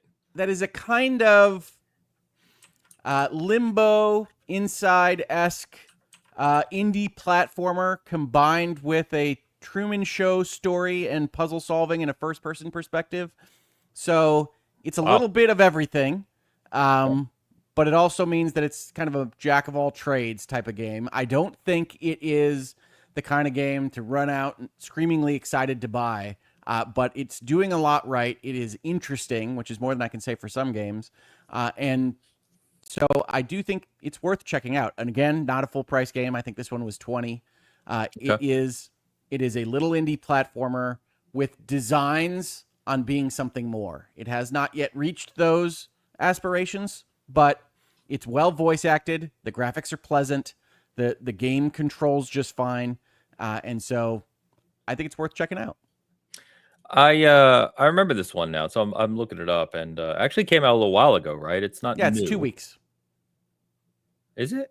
Mm-hmm. Oh, is it? Are you playing on PlayStation or Switch? I am. It looks like it came out on Steam maybe earlier. Maybe. Yeah, I didn't realize that. But $20 game, looks like generally good reviews. It's saying between 7s and 8s in that range. 7 feels right. Okay, cool. Very cool. Yeah, it must be a console release because it says September 2023 on Steam. So maybe console release was a couple weeks ago. So very cool. All right, what else you got? What else do I have? I'm still playing Precinct. We talked about that. We did. Yep. And I think that's it. Okay. But honestly, Fantasy Life I and Roadcraft have eaten up dozens of hours of time. Yeah. That's good though. I'm glad Roadcraft is you like it so much. I did play a little little more Doom. I don't know. I'm really loving Doom, but I think it's one of those where I'm like not in the mood for it. You know, you get in those funks where like you just don't feel like playing certain games. Like you just keep kind of getting a mode. I do this with multiplayer a lot. There's sometimes where I'm only wanting to play competitive multiplayer. So I played a lot of finals this week. I played a lot of Halo this week. And I just didn't find myself playing much else. So yeah, I haven't really put a lot of time into anything else other than Revenge of the Savage Planet. I played for a few hours, like I said, and delivered all calls. So, but Travis, anything else to shout out before we move on? I think I'm just I'm playing all the stuff everybody is playing. Like I'm still working my way through Doom. I booted up Monster Train 2. I'm playing the Star Wars Outcast DLC, or sorry, Outlaws. I'm playing and then I'm still catching up on Kazan, Kingdom Come Deliverance 2. Dude, my backlog is insane. I was gonna catch up on it this weekend, and instead I'm reviewing another cozy game. But yeah, I'm doing all that, and I'm basically just trying to get through as much as I can possibly get through before I start reviewing Dune Awakening, an MMO that is probably going to take 200 hours to review. Yeah, like we said last week at the tail end, heard really good things about it. Steve really liked it, and that comes out officially comes out next month now, right?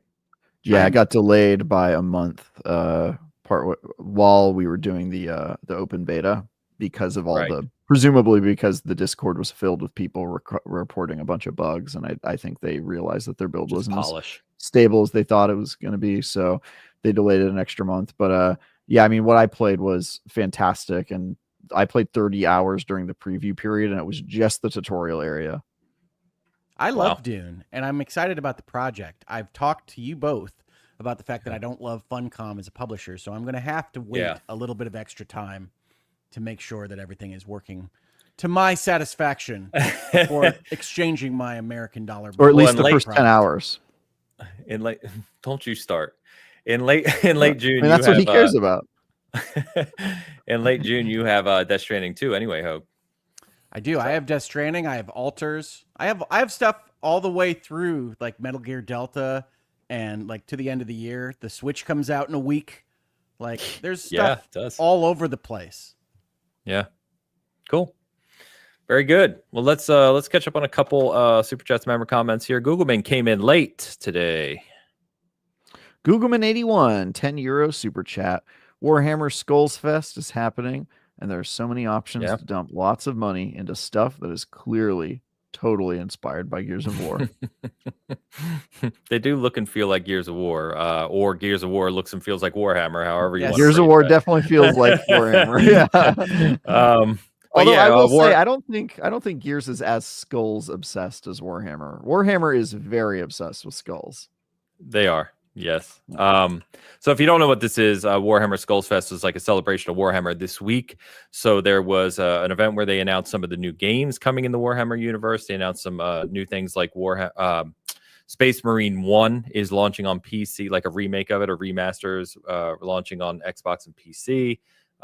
They got did you guys see the bolt gun typing game? No. I'm stupidly excited for this. Yeah. So you know Bolt Gun, which is kind of like the Warhammer classic Doom Hogue. It's like great game, by the way. Pixel. You know, they're making a version of it where it's like the old school typing game where like you aim in an enemy and you have to type the words to kill it. Dude, those were the days. I love those games, man. Those typing games. Number Munchers. Anyone? Number Munchers, classic Number Apple II. Munchers. You're going way back. I'm surprised you even know what that is. Well, I was 3 or 4 years old, but I remember it. There you go. That was an Apple II game, if I remember. I'm sorry, correctly. Mavis Beacon taught me typing. I don't know what to tell you. Nice. I'm not getting the reference on that one. It's literally called Mavis Beacon Teaches Typing. Yeah, it was I don't remember that. It was the boring version of what you're describing, Ains. Well, what we used to compete at in school was it was like Missile Command, but they were words that were destroying your city. Yeah, you know, so there were a lot of those. There was like one where you had to fight zombies and you had to type words and then you'd shoot at a zombie. Typing of the Dead. Yeah. Typing of the Dead. Yeah, there you go. Typing of the Dead. Dreamcast one. Yeah. Classic. That's good stuff. But yeah, big week for Warhammer fans. So a lot of games out there. A lot of the ones that have been out are on sale on all the platforms right now. So if you're into that, hit it up for sure. Thank you as always, Googleman. Good to see you this week. Shout out to Cherry Mills, member re-upping membership on Hogue side of the house, member for 28 months. Thank you.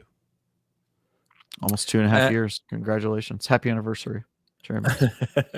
Happy 2-year and 4-month anniversary. Big Mad Mo has also been a member for 28 months. Maybe they became a member together.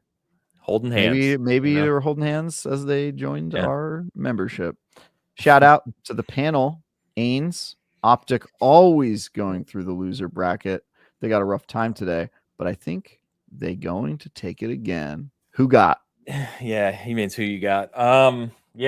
So if you're not aware, and I know not a lot of people interested in this, but Halo Championship Series, so DreamHack, which is going on this weekend, which is a big kind of combination event in Dallas, I believe, is going on. So you get like the COD major championship, you get a Halo Championship Series championship. There's a bunch of tournaments going on this weekend. So Halo's on right now as we're recording, and Optic is the favorite there. So I don't know. I like FaZe right now. I honestly probably would have picked Rebellion, but Optic just knocked them out. So I don't know.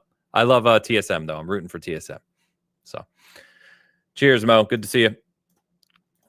All right, boys, we are less than 2 weeks away from Summer Game Fest kicking off.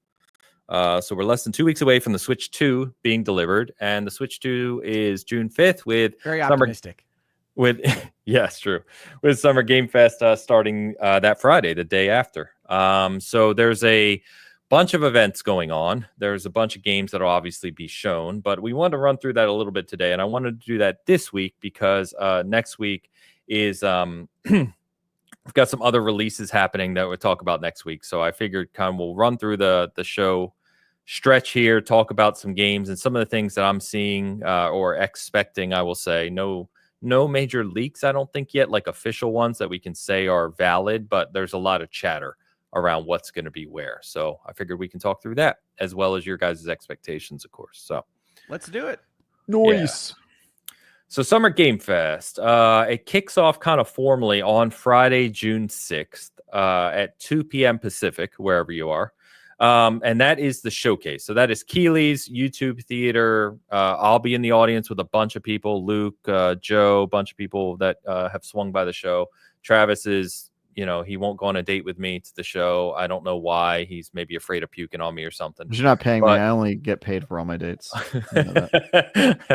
Only ties. Yeah, that's right. I'm a working girl, Ains. The girl's got to eat. Only ties. My God. Only ties. That's also all I wear during. We actually cross-linked to both of our sites, Hogue, Only Ains and Only Ties. That's right. Yeah, it's good stuff. I wear my birthday suit. Oh, also a 3-piece. That's just like my swimsuit. But anyway, we'll be in the crowd for the showcase, and there's a bunch of partners that they're advertising. So some of the games that I think could show up and that I know or at least have a sense that may be in the area, right? So we were talking, I believe, actually like a week or two ago, because I think we were talking about Hitman, and I think we mentioned IOI's 007. Like, what the hell happened to that? Because it was announced years ago at this point. It was announced like 5 years ago. They keep putting up teasers. Like they're still... Oh yeah, they're grinding on it for sure. And I think this is going to be this is going to be a bad choice of words, but that was good. Sorry, I love that you know what I'm laughing at now because I'm so consistently immature. Like you knew what I was like saying the wrong thing to the 6th grade boys. It was. Yeah, it really is a problem. I Hogue said taint earlier and I laughed. So there you go. There you go. That's where I'm at. So I think we're finally getting an update on this one this year. I think SGF is a good place for it to show up. And so I'm very excited personally to see what IOI does here. I think over the years, they kind of more and more perfected their formula with Hitman, right? We used to talk about that a lot with Dan, of course.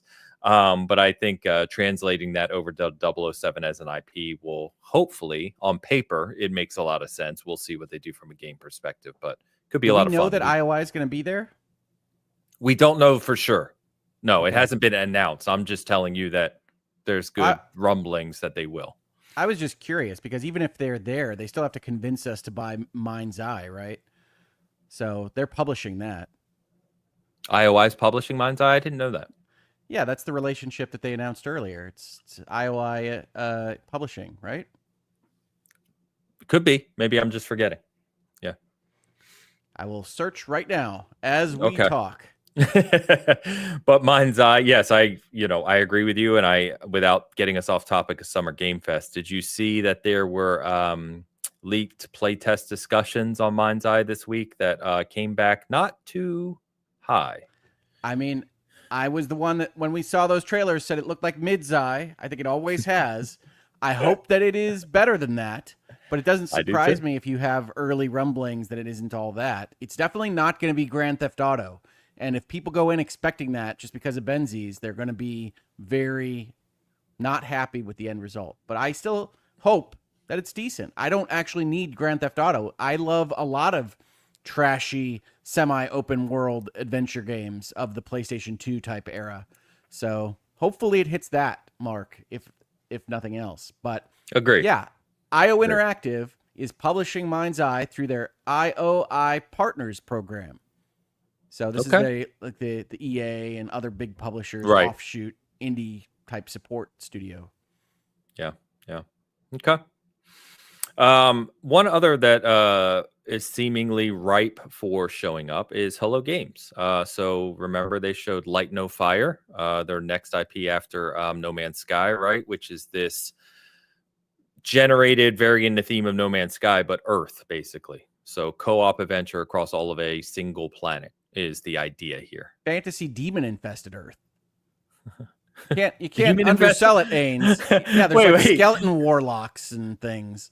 Was there? Am I forgetting the trailer of this game? I didn't think monsters. It's fantasy. It's zombies and skeleton men. If that's true, which I believe you, I'm completely blanking on seeing that. I don't remember seeing that in the trailer, unless I didn't watch a newer trailer that I missed or something. But see if I can find a screenshot for you. That's pretty cool.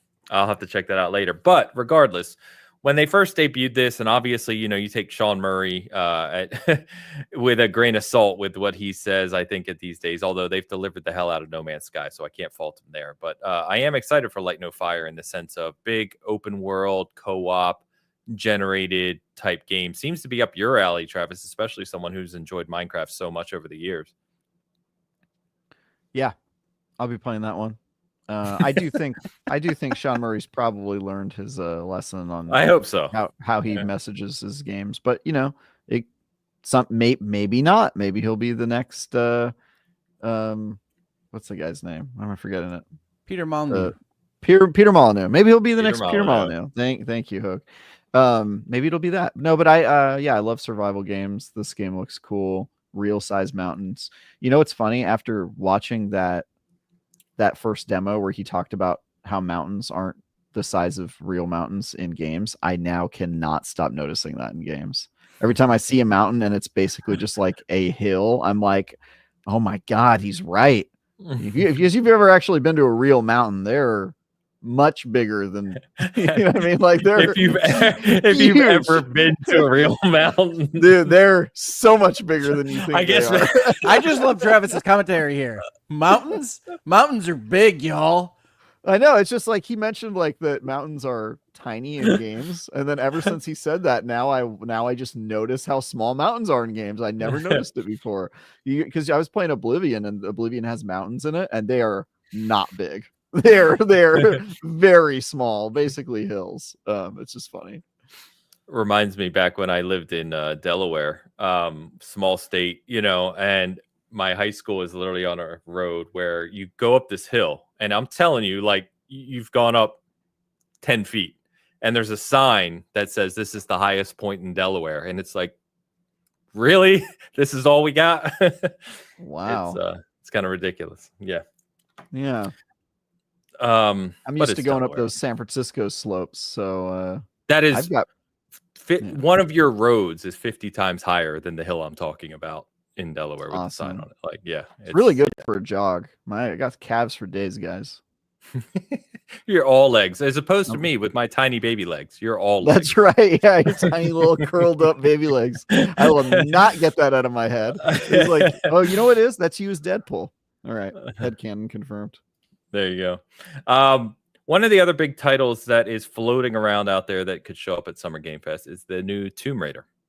So we'll see whether or not this is right for a trailer or teaser or whatever you want to call it in that space. But kind of anxious to see what they do next with Tomb Raider. Feels like they, feels like they had a pretty good job with the reboot trilogy, if you will.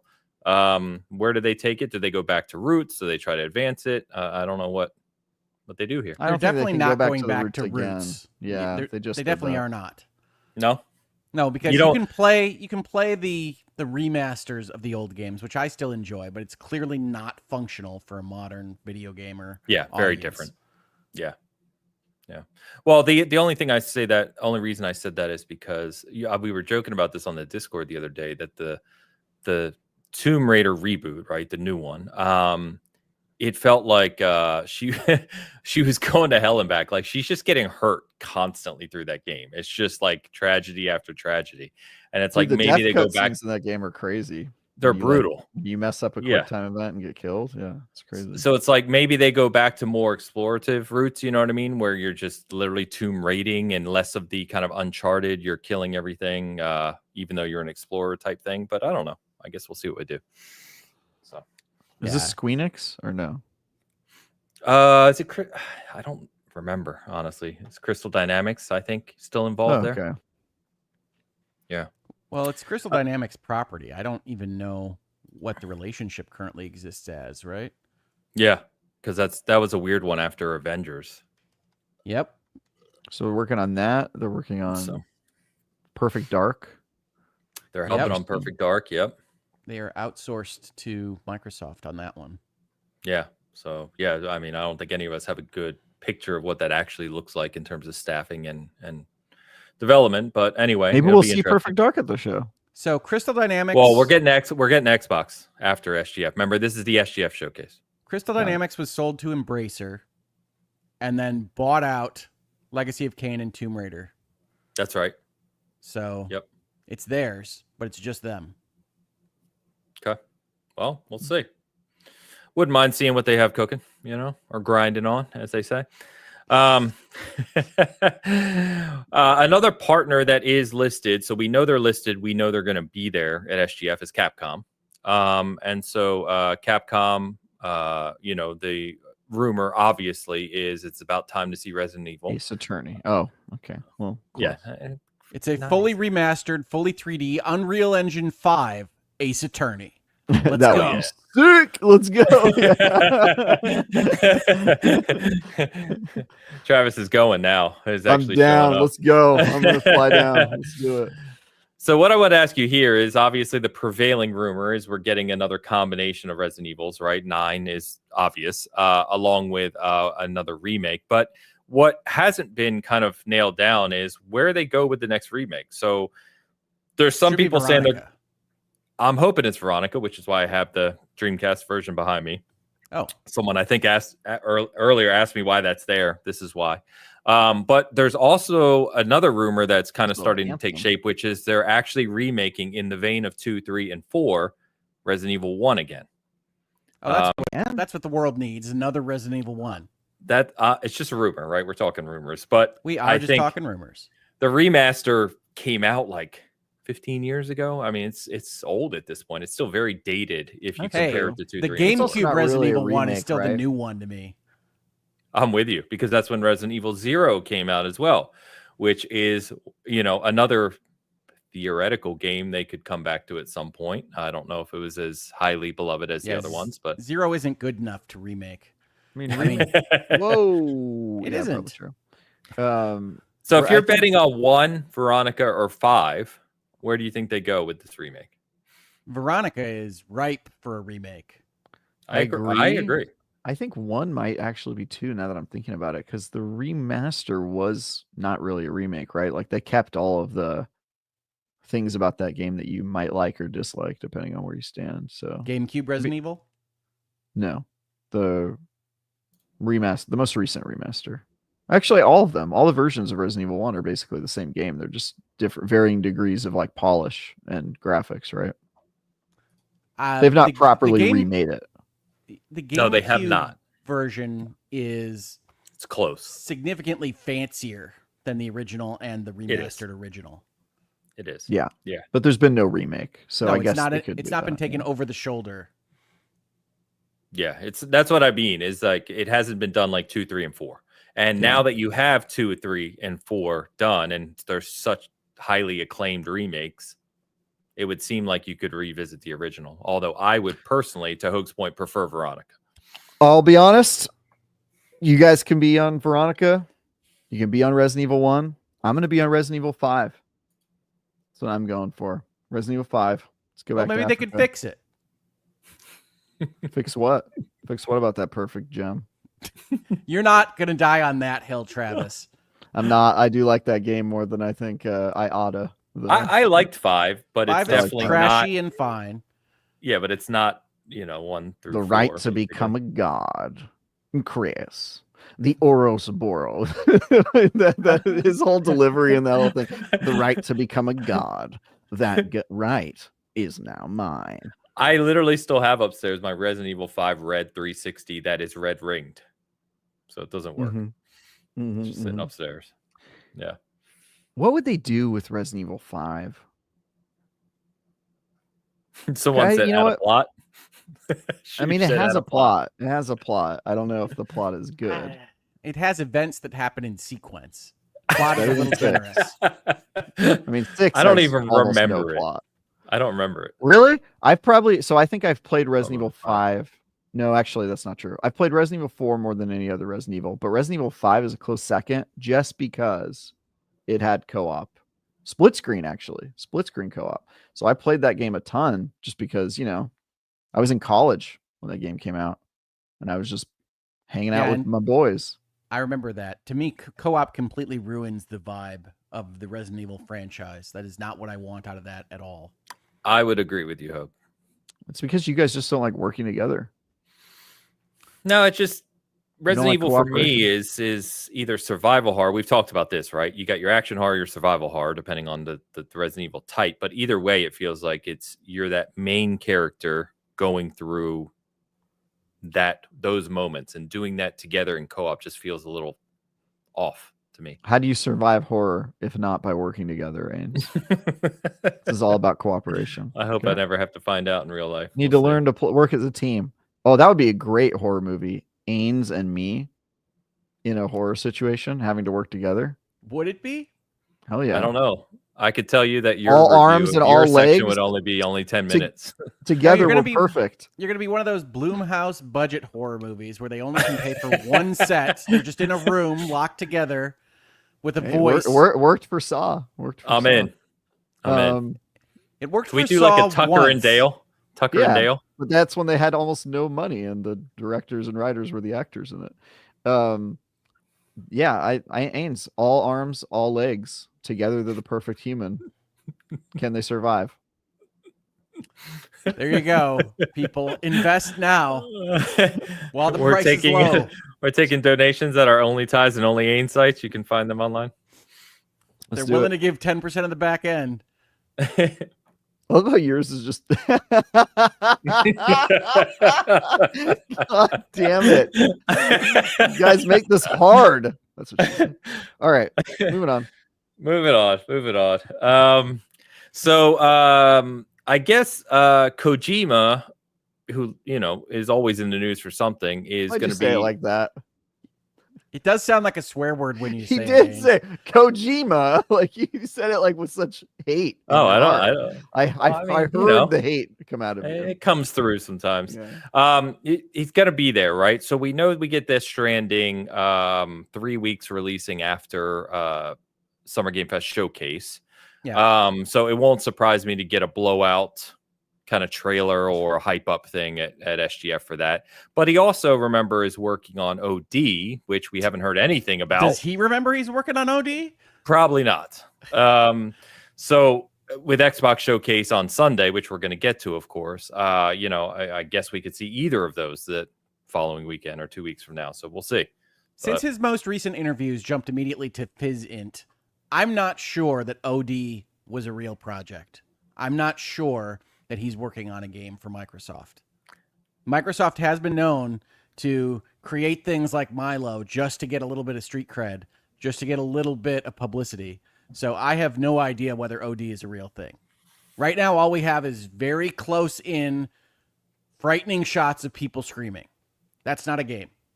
Are you telling me that Jordan Peele's lying to me? I don't know Jordan Peele and whether or not he would lie to you. I don't think Ho gets to decide what is a game. Okay. Why can't that be a game? People screaming. It's just a video of people screaming right now, Travis. Yeah. Why can't that be a game, Hogue? I'm not a game developer. Yeah, you're not. So maybe you should keep your opinions in your pocket, boy. Again, right? I thought this was an opinion Boy Yeah. came out. Wow. Yeah. Wow. Yeah. Well, anyway, Kojima will be there. Keeley will be wearing bright sneakers. It'll be an event, I'm sure. You know, the usual. We'll see what happens. I would love to become like one of those. I want to be like a pretentious game maker who like all of his games like barely count as games. Like it's just like a photo of you turn on the game, you press start, and it's just somebody screams at you, and then it rolls credits, and then I'm just sitting there with like one of those fancy hats, like cigarette holder, you know, and I'm just like, this is a game. Like, shut up. Just act like it's the greatest thing ever developed, and like if you don't understand that, you're the naive one. Like 18-minute standing ovation at the Game Awards for my game. Hell yeah, dude. I mean, you just basically described Kojima. Never mind. Moving on. No. Kojima is not nearly as pretentious as you claim him to be. But I disagree with that. Oh no, his stuff is tabloid kind of airport literature schlock. It's well discussed. It's deeply written. It's overwritten in some ways, but it's not trying to be specifically fancy. It's not going to hit you with what Travis seemed to describe as Cannes Film Festival artistic approach to video gaming. I think we're in complete agreement, Hogue, but that's my point. To that? Yeah, I think that's my I'd probably point. say Druckmann. Maybe Levine. He's a little too Hollywood. Levine's definitely up there. Yeah, maybe Levine. As much as I love BioShock, Levine's up there. I don't know. I don't know if I can give it. There's probably some smaller developers that play in that space more than. Who's the most pretentious game developer? I don't think it's Sandfall's fault, but like the Expedition 33 fans certainly come down on you when you critique their stories. Oh boy. Oh, what was that? What was that Xbox game that was about like Middle America? Middle America. Yeah, it was like a adventure game, kind of. God, it's gonna. Me and Hogue both have very confused looks on our face right now. You know the one where it was like stop, like it wasn't fully animated, like it was just photos of people talking. Yes. What was that game called? As Dusk Falls. As Dusk Falls. That kind of almost gets there for me. That was a good game. I mean, it wasn't amazing, but I mean, again, that's still too summer blockbustery. You're right. Yeah, it's too. So it's you want that kind of pretension. You've got to look at the indie scene. You got to look at somebody who only puts one word as the Steam description of their game. Who made The Witness? That person. That's Blow. That's Jonathan Blow. Nailed it. It's too good of a game though. It's too easily identifiable as a game. I'm talking like this has to barely be a game. It has to be art more than it. Hey, Caboose Kip Bakes says Jonathan Blow. There you go. Nailed it. I don't know who Caboose Bakes is. Cheers, Caboose Bakes. I like that name, by the way. Well, the Caboose does bake. What? All right, moving on. So other games here, it's SGF Showcase. So Borderlands 4 probably going to be there.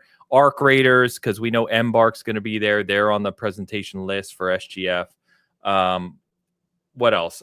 Directive 8020. If you forget, Directive 8020 is the next supermassive game. They're horror selection movie type games that you can play, with friends. It is a dark picture game set in kind of the alien horror genre. Yes, it actually looks quite good. I enjoy those games. So we'll see. But I'm excited to be at the showcase. I know I'm going with a big bunch of people, so it'll be fun no matter what. The annoying thing, if you've been to LA, is like he does this at the YouTube theater, which is like way out on its own thing. So like you have to take like an Uber like 25 minutes to go over to see this, and then immediately turn around and go back. That's everywhere in LA. If you're in LA, you're taking a 30-minute drive somewhere to get in. Yeah, and it's usually just one block. You're not wrong. You're not wrong. I don't know if they have that problem. Their problem is that Traffic? their city is so. They have a traffic. I mean, they have traffic problem, but they're like in SF, you would take 30 minutes to go one block because we're very compact. LA is so big, everything's just far away from each other. Like it requires like driving. It is sprawly, but dude. My memory of Los Angeles is that if you want to go anywhere, you're going to be stuck in traffic forever. Yeah, well, it's both. That's the problem, right? Both, it's a big city and there's traffic everywhere, so it's just a pain in the ass. And generally speaking, though, you can get miles in minutes. And as you pointed out, Ains, when you were here, you were like in the car for 20 minutes and you were going like 0.9 miles. You were like, what? Yeah, it drives me coming from the Midwest. It drives you bonkers. Yeah, Southeast Michigan. Detroit was built for like 4 times the population that we currently have in it. It's glorious around here to drive on the streets. Yeah, that's why you don't drive in major cities. You'll die in a pothole because they don't maintain our streets at all here, but you won't have other cars to block your way. That's because actually they'll be in the pothole. They pave it out just with their roof. Yeah. That's actually the annoying thing about SGF nowadays versus like E3, because E3, as you know, is at the convention center, is all in one place. We've talked about this. Like SGF, there's just these individual events spread throughout LA, so you're like trying to run around all over the place. They had a little bit of that at the end of E3, by the way. The last like 3 or 4 years, they were shows on the main convention center, but then they would have like auxiliary venues, and they were all like 25 minutes away from each other. It was really annoying. Yeah, it's true. Remember that? Yeah, because EA was separate. Then they had like the Coliseum events. They had Xbox was across the street. Like, yeah. Do you think Nintendo is going to show up at all? No, I don't. But I think they should, which sounds weird. It's their launch week. The rumor that came out this week again, it's just all rumors. But the rumor is that they're going to have a direct a week or 2 post launch to show what's coming. So they have to have a direct, which seems to make sense, right? I don't think they show up at the show then. No, but like Nintendo hasn't showed up at a show. They do their own thing, but they could have had a direct in line with the weekend. I don't really mean, are they going to be on stage with Keeley? I mean, is Nintendo going to do something during what is now de facto E3 week? I think they do it after. Yeah, I think they should. I think they should have. I think it would have been cool to include it because part of what they're going for with the Switch 2, as we've discussed, is more support for third party and bringing those more modern games you couldn't get on the Switch onto the Switch 2. Like you could have celebrated that with a bunch of publishers, I think. Well, we don't have to speak in the past tense yet. We don't know whether Nintendo will show up. Oh, that's true. Yeah, that's fair. I mean, they might have announced it by now, but that is true. Yeah. You never know what they're going to do. That's true. I just don't think they step on their own toes, right? Like this is their launch week. People are going to be playing Mario Kart. The most I could see them doing is buying like advertising time on the GameFest show to ads like or something. Mario Kart playing. That's really all I can see them doing. The annoying part I learned this week, I went and finalized kind of all my trip details, is I actually fly out to LA at 7 a.m. and my Switch is being delivered before 9 a.m. So I'm missing it by like 2 hours. Otherwise, I would have had a trip. So that sucks. But if it makes you feel better, that means you won't have to feel when it's inevitably delayed for an untold number of days. And then be like, well, I wasn't going to be there to get it anyway. Yeah. You think it'll be delayed, the physical? Not Nintendo. It's just the shipping, just the process of getting you a Nintendo Switch 2. Getting it to me. Yeah. But that's okay. Anyway. So right after... right after Summer Game Fest Showcase is Day of the Devs, which is always kind of fun if you enjoy that aspect of the gaming industry, right? That is the Hogue House's favorite show of the Showcase week. That's awesome. Well, that is at 4 p.m. So it's literally directly after. They go right into Day of the Devs on that Friday. So yeah, and it's usually recorded on their YouTube channel as the same video. Yep. Yep. And that'll be 7 p.m. for you. So that'll be an awesome Friday night showcase for you. So no real idea of what we're going to see there, but it's always a good time. So I always recommend people check out some of these smaller showcases beyond just SGF and Xbox, right? Like check out these other ones. So yeah, Day of the Devs is really good at kind of planting a flag in indies you should pay attention to. Like half of the Hoax Notes games you'll see would have been covered on a Day of the Devs at some point. And this isn't the only time they do this. They do a couple a year. Yeah. Yep. 100%. So then on Saturday morning, so the next morning, we get the Wholesome Direct, which again has had a couple good shows recently in terms of like wholesome games. Go figure, they named it appropriately. But this is Saturday, June 7th at 9 a.m. Pacific. So early that next morning, you'll get the Wholesome Direct. And again, not really sure what they're going to show, but it's going to be Indian AA focused and games wholesome? kind of in the and wholesome. Probably going to be some fun games there. Games that you guys would like to talk about, I'm sure. Fantasy Lives, maybe the cozy games. Well, I mean, they're not games I play. I didn't mean that in a negative connotation, but No, it's fine. You should have. I accept all negative connotations. Commenters, leave your thoughts on Hogue below. They will, if you ask for it or not. Yeah. I don't know what this is. Again, it's an hour-long show that's later that Saturday. It's the Southeast Asian Game Showcase. It's being advertised as part of this SGF rundown.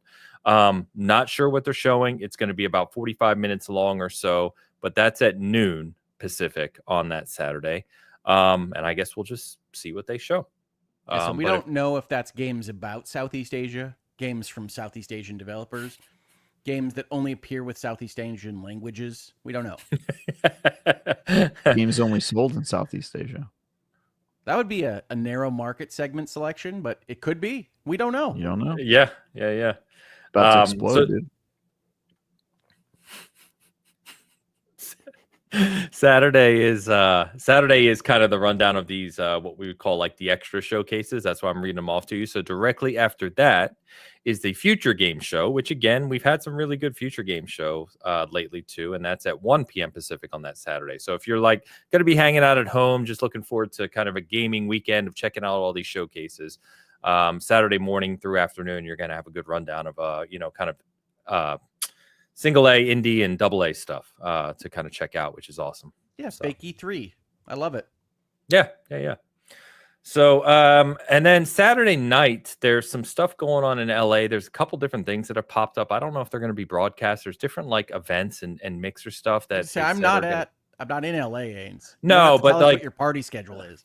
No, they're talking about like other events that are going to be broadcast. So I don't know what that looks like. We know IGN Live is happening again as well that weekend. So they've talked about having some announcements and guests and other things. Giant Bomb, now that Giant Bomb went independent, I know behind the scenes they're coordinating on doing their like Giant Bomb at night type stuff. So there's going to be a lot of stuff that weekend that you can probably still check out remotely on different channels. And they're bringing the couch back. The Phil Spencer interview lives on. I was going to say, yes. Yeah. May it rain 1,000 years. And then, what's arguably kind of the last remnant of what was E3 is the Xbox Showcase, which, we've talked that Xbox has done some damn good showcases the past few years. So Sunday morning at 10 a.m. Pacific, is the Xbox Showcase formally. So we know obviously Outer Worlds 2 is going to have their big kind of like 30-minute breakdown at the second half of the showcase. Hogue, you've talked a lot about Outer Worlds kind of not being my favorite. Not being your favorite. What do you want to see out of Outer Worlds 2? Like what could turn that game into something that interests you more? I got to be honest. I am essentially at this point not a big Obsidian fan. I didn't love Avowed. Well, I'm really not excited for Outer Worlds 2. I'm glad for the people that are. This one is not going to move the needle for me. Okay. Just the writing, the structure, I think that their kind of approach right now of doing the smaller scale worlds, that makes a lot of sense from a corporate business perspective of getting games out the door. I think they have lost what makes their games compelling to me. The kind of storytelling that I used to like from Obsidian. So, okay, fair enough. That's really it. So, Xbox has a lot in the hopper. They're obviously a huge publisher nowadays. So some of the things, again, rumblings that I'm hearing. So I personally fully expect Clockwork Revolution to be there, which excites me. That is one I'm very excited for. So that's the one from In Exile that, they've been working on for years now. They've talked about kind of the bigger team, the bigger funding. Remember, they created an entirely new studio that they stood up, a new home base, if you will. And this one has that look of kind of like Bioshocky It mystery. looks like Bioshock Infinite. It does. Yeah, kind of in that vein, steampunkish. So I don't know. I'm personally really, really excited to see the next teaser, trailer, what have you, of this game. I hope that we do get to see it, and it is there. So yeah, that would be nice. In Exile is hit or miss to me, but it would be nice to see whatever this project is becoming. No doubt.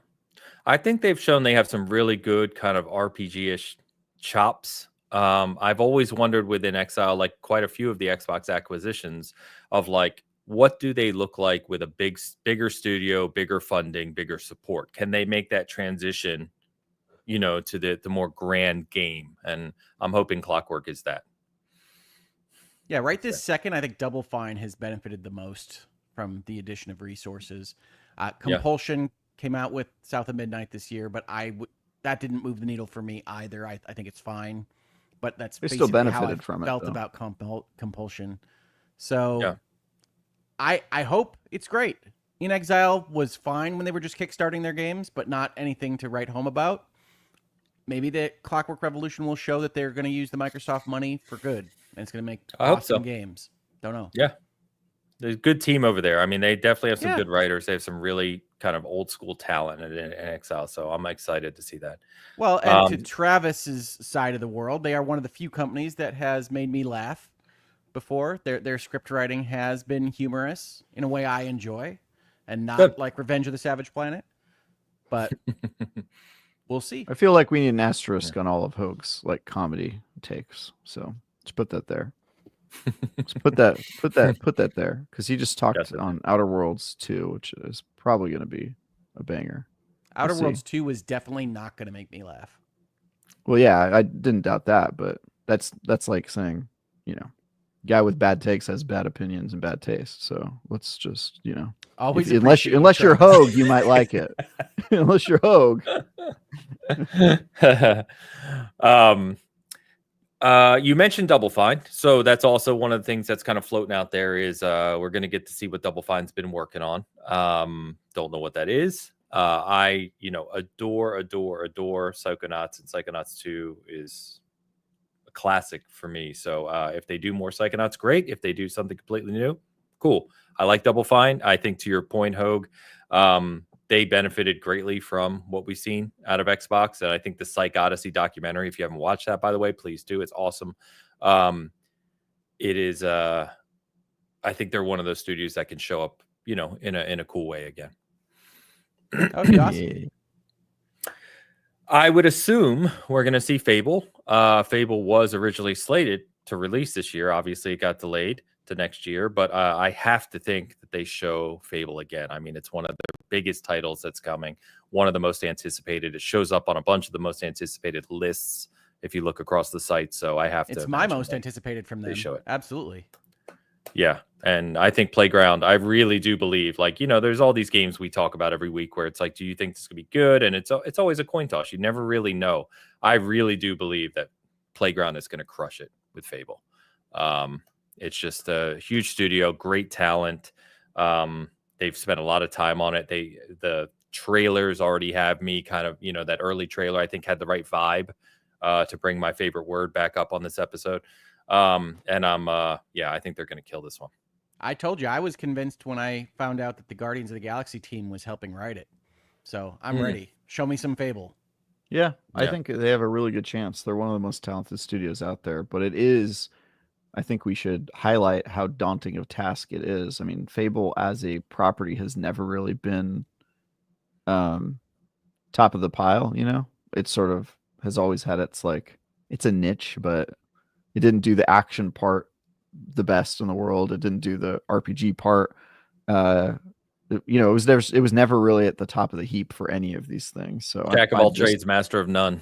Yeah, it's I'm sort of interested to see how I think it'll be an improvement, but how much of an improvement can it be? Will this be the first Fable game that's good? Well, I agree with you, Travis, I mean? but I think that makes it less daunting. You're not trying to follow in the footsteps of greatness. Fable has always been not realizing the full breadth of the possibility of its idea, right? So you've got the space to make a better Fable.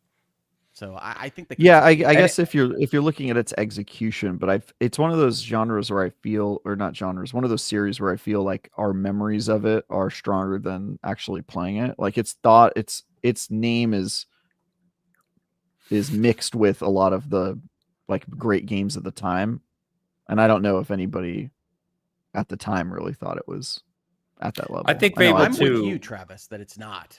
So I loved Fable 2. I mean, I love Fable and Fable 2. I agree they weren't what we would call peak, right, in that sense. But I think that, to Hoag's point, because it was never at that, it's not like Oblivion, right, or these other games that were just hugely fondly remembered as absolute classics. Plus, it's so long ago now. You know what I mean? I think That's Playground can come in and just do their own thing. And as long as they have a sense of humor, they have some kind of English culture in it, I think they can create something truly special. You need terrible English accents and lots of sheep jokes to make Fable Lanes? Hell yeah. Come on. Okay. Got to do it. I think you have Chicken to put some chaser. of that in there because people are going to balk if you don't let them balk. Some of that. But I think it's a very talented studio. I like their odds, but it's one of those names that I think people think of a certain way, and people are just going to have opinions of it and expectations, and it makes it a little harder than like a fresh IP, I think. Well, I mean, that is the burden that goes with the benefit of using a name people recognize. Yep. Yeah, agreed. Very likely that we will see the first gameplay or some sort of gameplay from Gears E-Day. Gears Coalition's been all over the place with the studios and helping with Unreal and other things. It is obviously a hotly anticipated game. So it won't surprise me if we see like one of those 90-second stretches of Marcus and Dom going through something, you know what I mean? Where they're talking with a slowed down 80s song and fighting some monster. Yeah, something like that. Yes, I could definitely see that happening. I'm hoping for it, of course, as a big Gears fan. But I don't think we get a release date or anything like that yet, but I do think we will see it in some form. Yeah, they got to remind people that it exists. Yeah, agreed.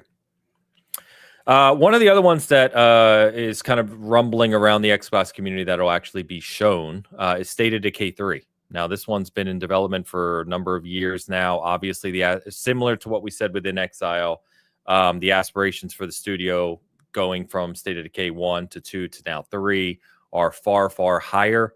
And I think showing how that's taking shape, especially from a gameplay perspective, not just a CG trailer, is going to be important here. They did show some. Now they claimed gameplay. that trailer was not all CG. Do you remember that? There was in a engine. couple seconds of like what is in-engine gameplay in it, but I think we actually see gameplay this year. That would be nice. I don't know if Undead Labs. No, this series. I don't know if they do like extended gameplay stuff. My experience has been that they show vibe trailers, and then their first debut of gameplay is like people playing the game and talking about it and showing like extended like gameplay previews and that sort of thing. Just because this one feels like it would be hard to demo. You know what I mean? Like if you show 5 minutes or less in a trailer or like gameplay showcase in a show, I feel like all you end up doing is like showing somebody like scavenging tree parts. Or I know what you mean. Yeah. I'm curious in that vein. Do you think they're going to try to tell a more meaningful story in this one? I mean, they certainly seem to be in the trailers showing a more serious vibe to tone. Yeah. The tone is very different. I'm not sure, and I'm not sure if the game is really even about that. I mean, if they're doing the thing where it's like you can have 50 different characters involved and they all have different personalities and stuff, it becomes kind of hard to tell a coherent story. But my guess is they'll always just show like tone trailers until they give like press extended gameplay with it, and then those will be the PR push. It's just my guess. I think you always they did have that to be with careful with the heavy storytelling with the sandbox games. I feel this way a little bit about Fantasy Life I, for instance, that sometimes that level of linear narration can upset the balance of enjoying a sandbox. And Fantasy Life is not a simulation like State of Decay is, but it is designed to be like, do whatever you want to do and run around and become a woodcutter and figure out how to cook things. And then when you've got a giant time travel plot and dragons fighting each other in the sky and whatever else is happening, that can take away from this kind of, I'm in a forever game and I can do whatever I like.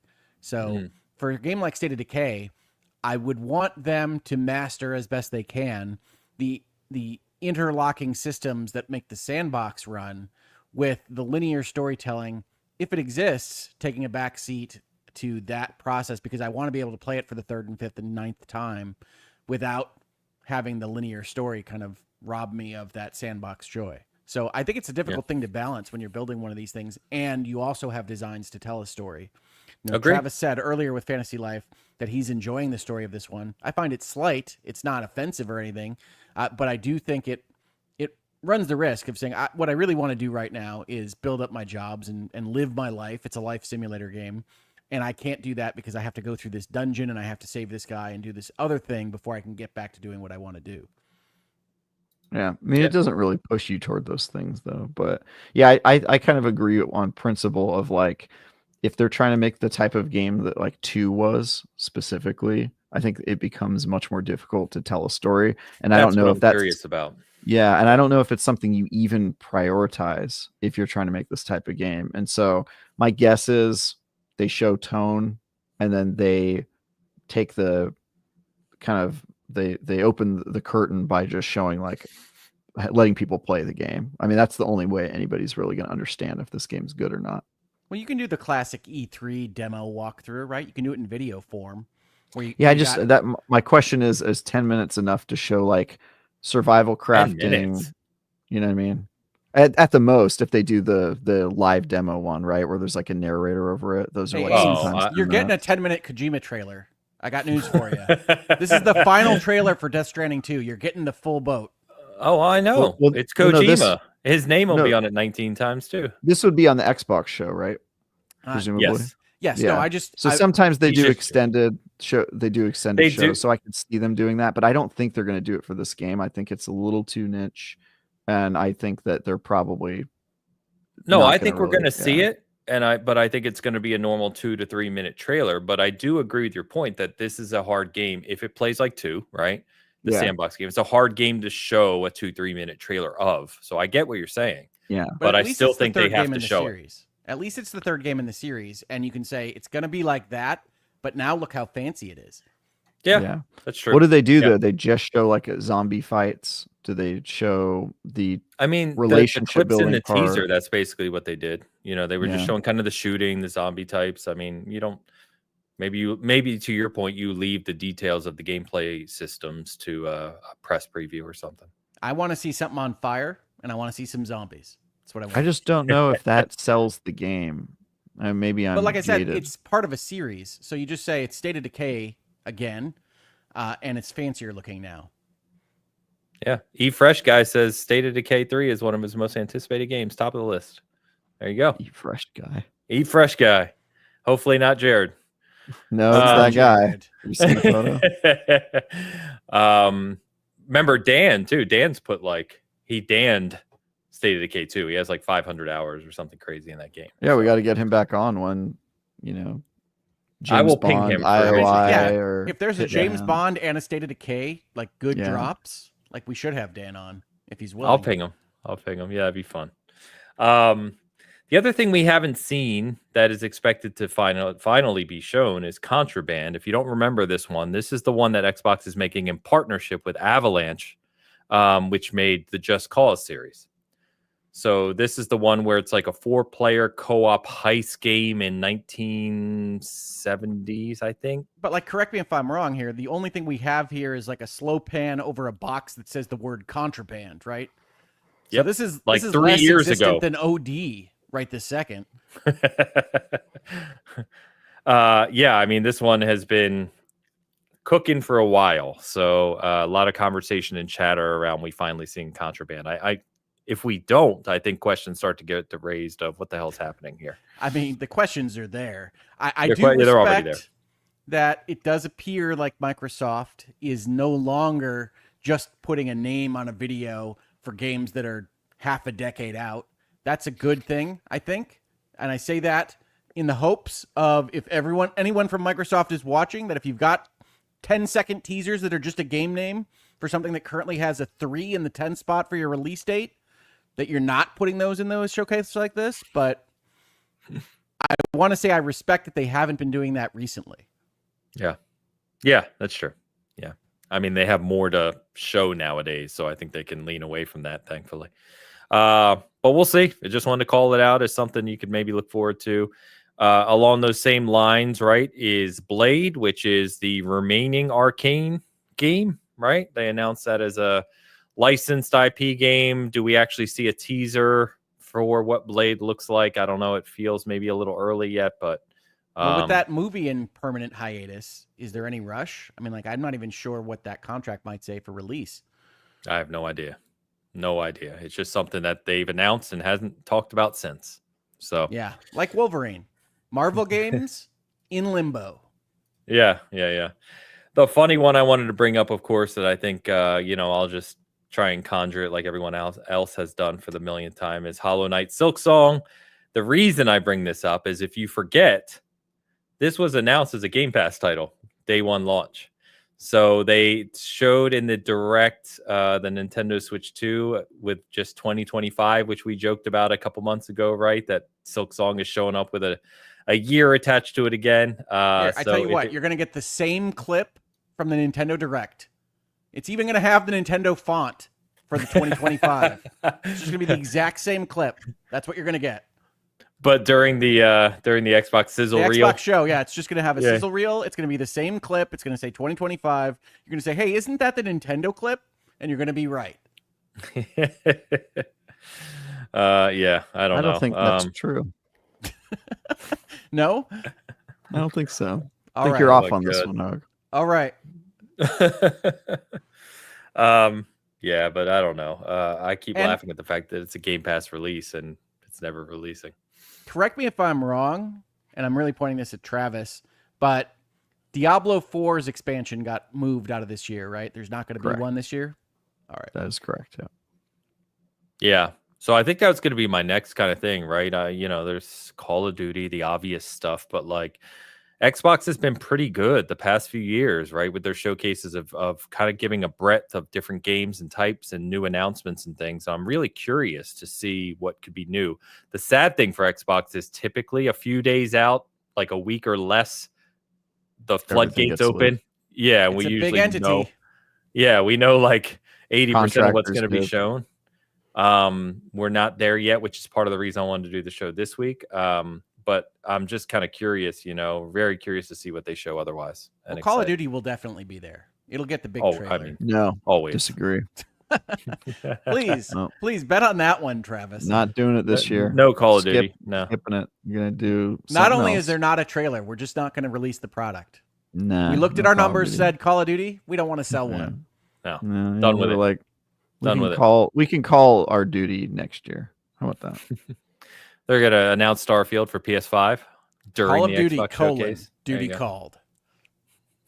That's great. I'd buy that. I haven't thought about the name Call of Duty in a while, but it is a very weird name for the franchise at this point. Because it was a Medal of Honor offshoot. I know, but think about the are these people being called to duty? Was really important. I just don't.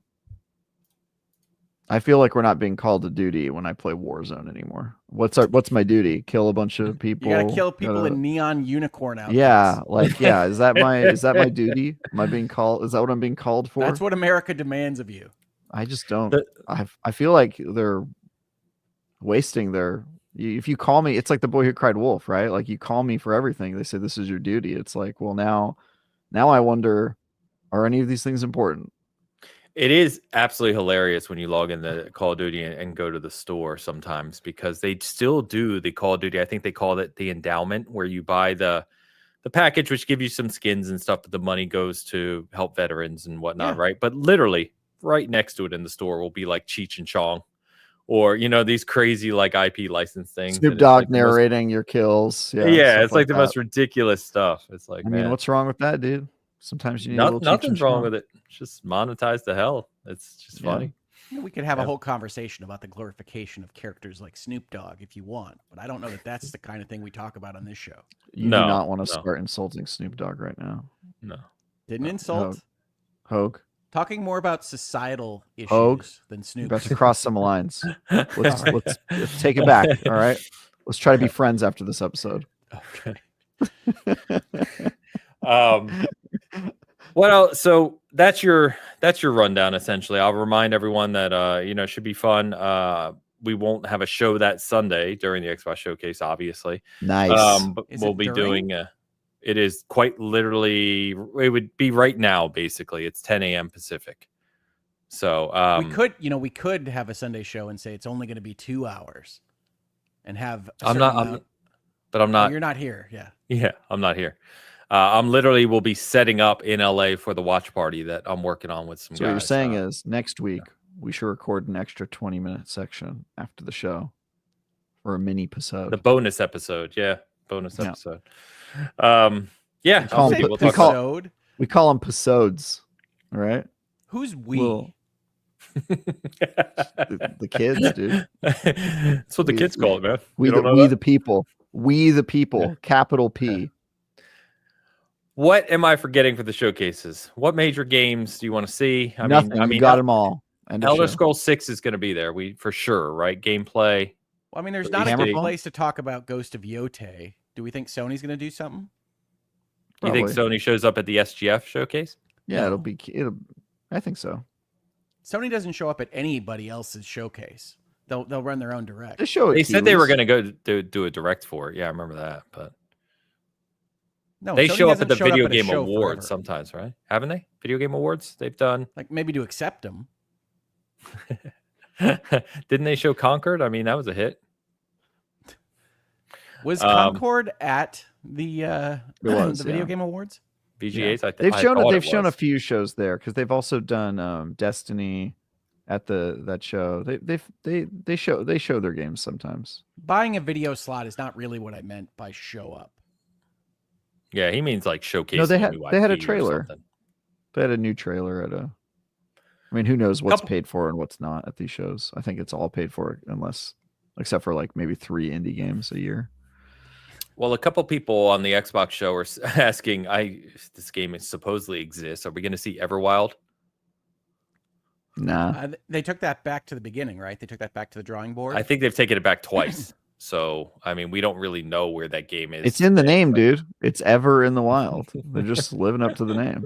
I mean, I think that Rare is happy making pirate games right now. So I'm not sure that there's any pressure to show anything from Everwild or to make it, frankly. Or to make it.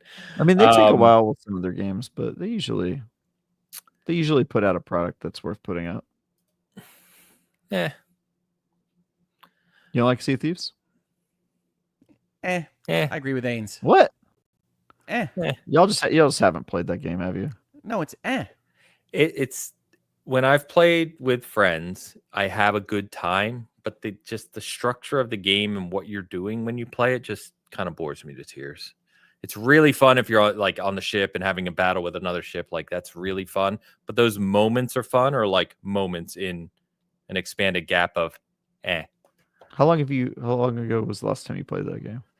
It's been a while. Probably early last year, maybe. Yeah, and I didn't do the Tales, so Tales are pretty fun. Not since they're good. Skull and Bones came out and ate its thunder. Oh boy! We're back. What about someone mentioned, and we know people are playing this right now, is the new Battlefield. So Battlefield could show up for sure with some sort of release date or beta announcement, something like that, because that's been in playtest sessions for months now, which you guys look absolutely thrilled about. So I'll just go ahead and move on. I'm sure some people will enjoy it. Yeah, not your game, Hogue. I got you. I'll play it. I know nothing about this one. And I'm not even saying that as like I actually do know something. I actually don't know anything about this one. Yeah, I know people playing it right now. It's under, it's under NDA for the people who are in Battlefield Labs and stuff. But, yeah, I'm excited about it. Oh, so it's pre-press. Yes. Yeah, It's usually just play testing right now. Pre-press. Yeah, okay. Yeah. Cool. Well, we'll see. I'm looking forward to covering it. Ade asks, do we see Halo Studios? I don't think so. I've had a bunch of people ask me if we're going to see anything Halo this Xbox show. I don't think so. I think it's too early. I think Infinite is just not floundering, but it's just there. It's sad because HCS is in the best state it's been in for years. Had the highest viewership they've had in years at the last major, but the game itself is just exists. And I think it's way too early to see anything out of Halo Studios that's Unreal focus for the new stuff. So I don't think so. I'd be happy to be wrong, but I don't think so. So, all right. Want to briefly mention this week, guys. We did get the 6-1 Indie Showcase. If you don't know 6-1 Indie, a couple great guys over there, Kyle and Mike. Kyle co-host with Joe over at the Trophy Room podcast. But really good guys. They put on a great showcase last year. They had another great showcase this week, over 40 indie games, a whole bunch of things. I won't go through them all, but please check it out. Give it a look. And they also announced, which I'm really proud of them, they announced that they're going to get into publishing as well. So it's going to be 6-1 indie publishing for small startup games, developers that really don't want to deal with one of the big publishers. So I'm just, it's dumb idea. Indie games, stupid. So no, it's really cool. They're great guys. They're doing great work, and I wanted to shout them out. Make sure to let our audience know to check that out if you missed it. It's at 6-1 spelled out 6-1 Indie Showcase. You can check that out. But bunch of cool looking indie games this week. So I don't know if either of you checked it out. I have not checked it out. From a definitional perspective, I'm wondering in my own head whether you can be an indie game publisher. Because doesn't publishing an indie game from a third party make you not indie? Depends on your definition of indie, which we talked about on the show before. Yeah, it is very complicated what makes an indie game. Yeah. So for the most part, people mean expensive and lots of resources. So I get you there. I'm just saying. Yeah. Well, to the extent you're using someone else to publish your game.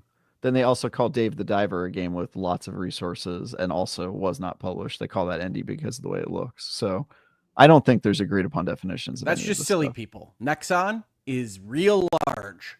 Wasn't it nominated though for Indie Game of the Year? Or probably, but yeah. If I can offer any piece of advice to anyone, do not take the nomination categories from the Keeleys as sacrosanct for how you should think about video games personally. Especially after the last 2 years. Good Lord. Yeah. But anyway, I wanted to call that out. So congrats, guys. And please check that out if you haven't. So real quick, wanted to touch on this because it's been a topic for us the past few weeks, guys, of Marathon. Is rumor this week coming from Colin Moriarty, reported from a PlayStation source. And when it comes to PlayStation sources, Colin's pretty high up on the list of, you can trust it probably, is that the paid marketing for Marathon has been canceled this week, which could be representative of the fallout that we talked about last week with the artist and the plagiarism and whatever you want to call it. Not plagiarism. You corrected me on that last time, Hope. Well, plagiarism is writing, but people use it colloquially, so it's fine. Yeah. But anyway, just more news and rumors that seem to point to Marathon either being delayed or rethought or just something not good happening with this game, especially not releasing in September. Did you guys dig into this at all or see more about this? I saw the rumor floating around because you highlighted it for me. But no, I didn't dig into it. I think it's pretty clear, and I talked about this last week with you both, that Marathon seemed to have a struggle to get out by September anyway. And then you put this on top of it, the art situation, and it seemed very unlikely that they would even try to hit that date. So yes, I do think because you have to buy things like marketing in advance, that it is likely that they are already kind of at bare minimum workshopping a delay in-house right this second and talking through what kind of delay would even be necessary. The other thing that we talked about was exactly how difficult it is to scrub the entire art assets and verify what it was that wasn't stolen to use in your game. So if they're going to go through that effort, it's probably a substantial delay.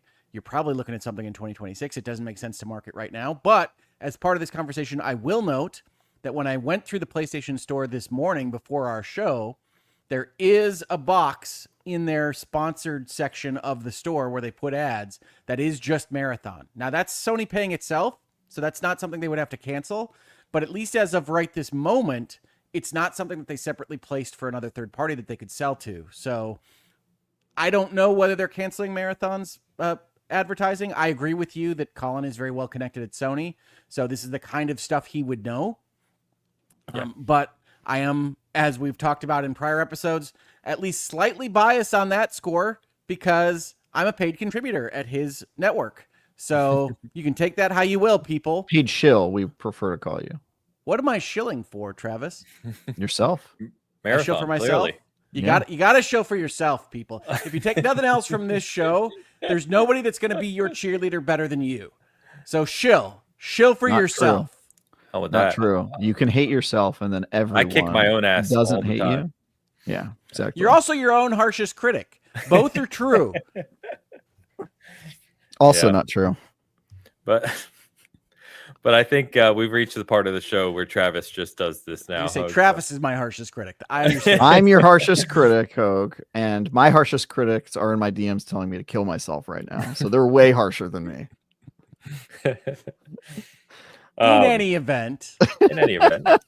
Yes. Marathon 2026. I think Marathon is unlikely to come out in September. I think it's probably not coming out this year, would be my guess. Agreed. And yeah. The Arc Raiders launch, the art thievery, all of this led to that conclusion.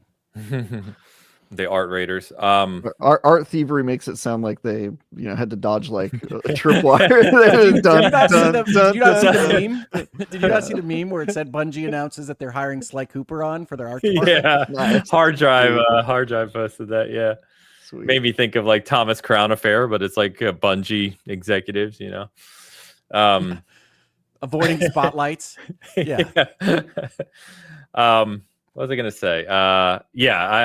And there was a database leak that Arc Raiders, there was a countdown for like 13 days from now. So they don't know if that's the next Arc Raiders like open test or if they're kind of leading up to release as well. So everything, as we've talked about, just points to Marathon being pushed to next year. If they delay it, there's no way they delay it from September to later this year. If it's delayed, it's getting delayed to next year, without a doubt. Finally, boys, just to close this out, because I know Hogue will be first in line for this. A24 and Alex Garland at the helm are releasing an Elden Ring movie, which, as one of the biggest Elden Ring fans on earth, I don't know how I feel about this one, boys, because I love A24. Sounds like a terrible idea to me. Yeah, they make a lot of great horror movies and things that I really enjoy, but if you know Elden Ring and you know the lore and the world building and everything in that story, turning that into a 2-hour movie written by Alex Garland, it'll be all environmental storytelling. I don't know how that's gonna. There's not going to be any. Now that would be pretentious. No dialogue. I'm directing it. I'm getting my hat and my cigarette holder right now. I'm directing the movie. Someone joked on Blue Sky that you only get the story when it's on the soda and the popcorn bucket, like as you go into the theater. But I don't know how you make this into a 2 to even 3 hour movie. There's just way too many characters and backstory and context, and like I don't know what this looks like. I don't know how you try to do this. Now, did I detect some disparagement towards Alex Garland there, Ains? No, I don't have any big problem with Alex Garland. I think he's hit or miss. I agree that he's hit or miss, but there are things that he has made, that he has written, that I really thoroughly enjoy. So what would be like? Well, I love Ex Machina. I really like Annihilation. Yeah. I liked a short form TV series called Devs. That was essentially I haven't seen Devs. It was essentially about a fancy computer game that could tell the future, and how that people interacted with that, but it's a very interesting story that maybe doesn't land the plane fully. If there's any complaint I have about Garland, is that he tends to do premises better than full stories. But maybe that'll work for Elden Ring. I don't know. I have only ever beaten that first guy and got out of the castle. So you tell me. Yeah, I don't know. I think we all know Go what ahead. happened here, right? It's the same thing that happens every time a video game is way more successful than everybody thought it was going to be. It makes Hollywood people and people want to make money go, "Oh my God, I didn't realize that there was so much interest. Of Can we course. get the movie? Can we get the movie rights?" Right? And so Yeah. Elden Ring sold so insanely well that somebody in Hollywood was like, "Can we get the movie rights?" And the answer was yes. And this is probably going to be a movie that has very, very little in common with the video game Elden Ring. And maybe that'll be okay. Maybe it'll suck. It really is just a crapshoot because I view it as like a completely independent project that's probably not even going to try to overlap with Elden Ring. And I think that's fine. It's probably the right move. And so it might go for vibes more than anything else. But I guess I just think Garland is about as good as you could hope for a project like this. I don't think you're wrong there either. Yeah, I think that's probably accurate, Hope. I just think this is easy to say sitting here, right? But if you're gonna do Elden Ring in live action or whatever this looks like, series makes a lot more sense than a movie. But I don't know. I don't know. It just seems weird to me. Like if you think about if you know Elden Ring and that world and lore and characters, and you think about the arc of everything that goes on. Does anybody know the world and lore and characters of Elden Ring? Very few people, including myself, because I don't. But it's way too much to fit into a movie, like realistically. So then to Hoag's point, you say, okay, maybe they just go for kind of the world and the vibe and the feel and do one story element or something. And it's like, well, then you're not really capturing Elden Ring. And what would you do if it was woefully a underqualified to talk about the breadth of lore in Elden Ring, but it would surprise me if it's more than the breadth of lore in Lord of the Rings or Dune. And they made good movies out of those. That's fair. That's true. It's not the amount of lore that is the problem. It is the fact that Lord of the Rings has a storyline that you could tell in a movie arc, and Elden Ring doesn't. Yeah, and that's the difficulty of making a movie out of a video game, but not unique to Elden Ring, certainly. Yeah. Yeah. And I think I think that's why so many video game movies are bad, is because there's not really a whole lot to work with. Like you basically have a Bible if you are making a Lord of the Rings movie, because you know that the text works and that it's a good story. It was written by somebody who knows how to write a story. And in a lot of cases for video games, they're making a movie out of a game that was written as the story was written as an afterthought by somebody who's not like a story writer. You know what I mean? Like it's just a very different world. So we'll see. I don't know. I think your biggest risk, Gaines, is if George R.R. wants on board and then he takes the reins of writing it and decides not to do anything for a decade. I mean, that might be actually his best gamble. Yeah, then it won't come out. Yeah, it won't come out. It'll be one of those things. But we got an Elden Ring thing coming out this week already, so you should be excited, right? We do.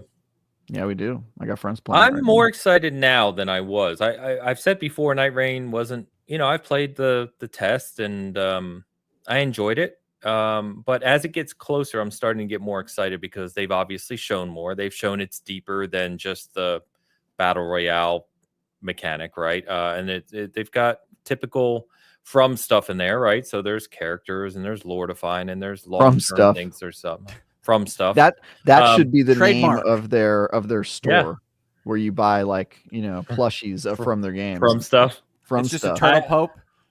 Yeah. Hey, I got Turtle Pope right over there. But I did cancel because I pre-ordered immediately, as I always do. I did cancel my collector's edition and the helmet from it, so I'm just gonna buy the game and play the game, and you should do that forever going forward. That'd be my recommendation. Speaking of collector's editions, I don't think it's on our news breakdown, but did you see that Kepler is relaunching the Expedition 33 collector's edition? Without the game, right? So if you want those items, which is basically the what do they call it? It's the monolith. Monolith. Thank you. Stupid. Yeah, the monolith. So people were super happy about that. It kind of spread like wildfire on my timeline. So because it sold out, they didn't expect the game to be such a hit. So the CE sold on eBay last week for $1,100. Which is crazy. So someone got paid. I mean, you buy something for $200 and sell it 2 weeks later for $1,100. That's not a bad deal. Just don't bet your livelihood on that type of return. No, I don't mean to do that for a career. I just mean in general. That's not a bad Season deal. Gaming Bitcast is not financial advice. Thank you. Just, It is financial legal advice. advice. Just legal advice, not financial Legal. advice. Stock tips. I give all. You're going to my get stock Tide to put up her information. message that says it's not legal advice. Tide, go ahead and put up that message, but I want everybody to know that when Tide puts up that message, it does not apply to me specifically. I'm giving legal and financial advice. We got a couple of super chats to get to. One's been sitting for a while, so I'm sorry, my friend in the caboose. Caboose Bakes offers a $5 super chat that reads, "Senpai has noticed me." I mean, when did you notice you. when you Yes, super chat, you're not even trying to avoid notice at this point. That's true. But they did super chat that like 30 minutes ago when we were joking about their name. So sorry for the delay. We were mid-topic, but yes, thank you very much for that. I think anybody that watches or listens to us understands how far afield we can get and how quickly we can get there. 100%. So thank you, Caboose. And Debbie Dubs is here. Debbie Dubs, $5 super chat. Taking a lore-dense game and turning it into a movie? How'd that work out for Duncan Jones and Warcraft? Maybe don't. Better than the critics Maybe don't. claimed. How did it work out for really any of these? There's a Doom movie, right? You guys remember that? Okay, there's a lot of crappy video game movies, but Tomb for Raider? the most part, we have been in a fairly good renaissance of video game movies right now. And so I don't think we just have to assume that Elden Ring is going to be bad. A24 is a good studio. Alex Garland has some issues, but is overall a good writer. So I agree think with there's you. reason to be excited. Like I for Did you once, guys like Civil Hogue, War? I haven't watched it, but for once, Hogue, you're coming off as the more excited, I think, about something Elden Ring focused. But I think you're right in the sense of if they're going to do an Elden Ring movie, A24 and Alex Garland are kind of the things you want to see associated with it. Yeah, So I mean, agree. people know I'm critical of these things. Like, I think the BioShock Netflix movie has almost no chance of success. I would love to be wrong there, but everything that even leaks out of that project sounds god-awful. This at least sounds like the setup of a potential success. Really? I'm with you. Yeah. I think at a am- conceptual level, it's a terrible idea, and it's like clearly a money grab. Dark Fantasy, Alex Garland, A24. I don't care whether it's associated with Elden Ring. I'm not positive it will be reflective of what Ains wants out of an Elden Ring movie, but I think there's a good chance it is a successful, satisfying movie. Fair. Yeah. Give me like Midsummer in Elden Ring. That'd be awesome. What would you guys do if it was a rom-com that took place in like a United States high school and it just was called Elden Ring? And it was just like, Right, well, because they both love to play Elden Ring. yeah, some high schoolers going on dates and driving cars and getting in trouble. And No, it's like The Last Starfighter, and someone gets sucked into Elden Ring, but he's actually Jack Black. I'm back in. Oh shit! You had me until that. I'm back in a second too early there. Well, you know, Yeah. Minecraft is going to be the year's only billion-dollar movie, it looks like. So studios are going to take the wrong lesson from that. No, because Avatar 5, 4, 3, Avatar 2, 3 1. does come out in December. Whether or Yeah, not it is this year's billion-dollar did you really movie, think it was Avatar 5? Maybe. Well, they've made That's 5 of them. crazy. No, no, Ames. They've no, made 5 of them. No, they're I in know, the but process you thought of getting 5 to was 5. the next one. I know. I didn't remember how many had come out. Oh my God. We're on 3. We're on fire. We did water. we're Why on is that fire so now. crazy? I don't care about Avatar. I know, but like there were only 2. It's not like I don't know. It's not like we've been dealing with Avatar movies every year for a decade. It It's feels like there we've are been 2 dealing with movies. Avatar for 2 decades already. You know what I mean? I mean, It feels like the there could movies be came 5. out for a while, but like there's only 2 of them. It's just funny. You're like, whichever was one over we're the on, course out of a the decade. 2. Yeah, it feels like it's been forever. But this is the third one, and yes, movies it are probably bad. will make $1 billion, but it probably won't make $1 billion in 2025. That release date is mid-December. Oh, don't That's bet on fair. it. Yeah, that's fair. You never know with his stuff, but yes, that's fair. Anyway, thank you, Debbie Dubs. Appreciate you. Hope you're doing well. And all right, boys, I think that's going to wrap us up for another long episode. We didn't get the 3 hours. We're going to get yelled at, God. but it's pretty damn close. Yes. We're bringing these in long, people. You're welcome. So we'll be back next week. Normal schedule, of course. The week after, as we said, is Showcase and Summer Game Fest weekend. So we'll be off that weekend. But maybe to Travis's point, we'll try and figure something out for that. So more to come. On the SG side of the house, real quick, I'll just call out Alex's Blades of Fire review. You can check that out probably tomorrow or the next day. Just to Keep get at final it, thoughts on that. Alex. We're all on your side, buddy. We also have a couple. We have our Monster Train 2 review up, which I mentioned earlier, so you can check that out from Ray. We also have a pretty neat article from the other Ray. We have two Rays who did an interview with the two composers who did World of Horror, which is a very kind of niche game with a very unique soundtrack and kind of art style and everything. But that was something cool we put up this week too. Can I get you to review Roadcraft, Ains? I'll see if someone on the team maybe wants to. I can't, but yes. I want a seasoned gaming review of Roadcraft. Roadcraft. Who would do it? Let's see. Who would do that? Do you want me to get Alex to do that so you guys can debate about it? Alex will be in my DMs telling me how wrong I am to like the game. I know. So, no doubt. Go ahead, Ben. You had a virtual legality this week. I did. I released a solo video for the first time in what I was told was 77 days by my subscribers. You got a day counter, huh? Wow. Apparently, I know I took an unintended hiatus, but I did a video this week on SAG-AFTRA filing a labor complaint against Epic Games for their use of James Earl Jones's voice to create the AI Vader in Fortnite. Not talking about skibbity toilets, not talking about racial slurs or anything else that was happening with AI Vader this week. Just talking about that labor complaint and how SAG is reading the National Labor Relations Act in a way that is perhaps novel, but very important to discuss as we move forward into the AI future. So check out that virtual legality. I am also receiving well wishes and Valentine's Day notes from all of the people that are currently watching the Last Stand Media Expedition 33 spoiler cast that I am featured on that released yesterday. So if you would like to also offer your thoughts on my opinions on video games, especially Expedition 33, please do check that out and add your voice to those that are already very positive about my contribution over there. So I'm doing stuff. I'm out there in the world making videos, making content. And I hope to do another virtual legality very soon, probably on the Nintendo license terms and whether or not they can brick your system and how the DMCA works would be my guess. Saw that. Yes, saw that. And all jokes aside, on the no spoilers here. Yeah, no, of course. I know your thoughts on Expedition 33 and its story, and we've talked at length about that. And I actually share some of those thoughts. What are the other panel members? Are they in line with you, or do they feel it's as great as some of the timeline will have you believe? So the other panel members on our spoiler cast, because Last Stand had basically everybody sign up for this one, so we split it into two.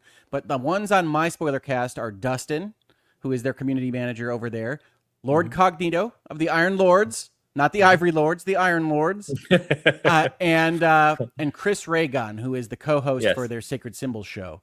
And they are all very positive about it. We are all very positive about the game. We all come out saying this is a good game worth playing in 2025. It really is. But I am clearly the most critical on what I feel are the failings of the story. And I do get into a few loud conversations with my fellow co-hosts on that spoiler cast. So you can check that out. Please do. I am very proud of it. I had 9 pages of notes going in, but you can add to the comments of whether or not I am to be pilloried in the town square for deigning to have these critiques about everybody's favorite game. How dare you, sir? I know. How dare you? I know. I'm incorrigible. I get it. Yeah, I'm actually reporting it to YouTube to try and get it pulled down as we speak. So, yeah. I personally think I was very kind and well considered in my commentary, but others disagree. Fair. Travis, what you got, my friend? Not a lot I can talk about right now, unfortunately. I'm dealing with some very long embargoes for whatever reason recently. But yeah, my review of Palea's up. I've got my review of Fantasy Life I going live. Fantasy Life I, the girl who steals time. There you go, Hoke. I know. It just feels like one of those. Is that the full title? Do you know, like when somebody has like endowed a chair at your university and like all the press releases have the full name? And the seat and everything else. It sounds like that every time you do that because the name is ridiculous. Sometimes I repeat it to myself so I remember the name. You ever play a game and like you're 50 hours in and you're like, wait, what is that game called again? The one I've been playing forever. So yeah, I don't want to forget. Yeah, my review of that's going to be up, and then I've got some other previews that I just can't talk about yet. And then yeah, so Okay. Talk to you guys in a couple weeks, maybe after Switch 2 comes out. After, I mean, about this stuff. Oh, sorry, I was like, wait, what?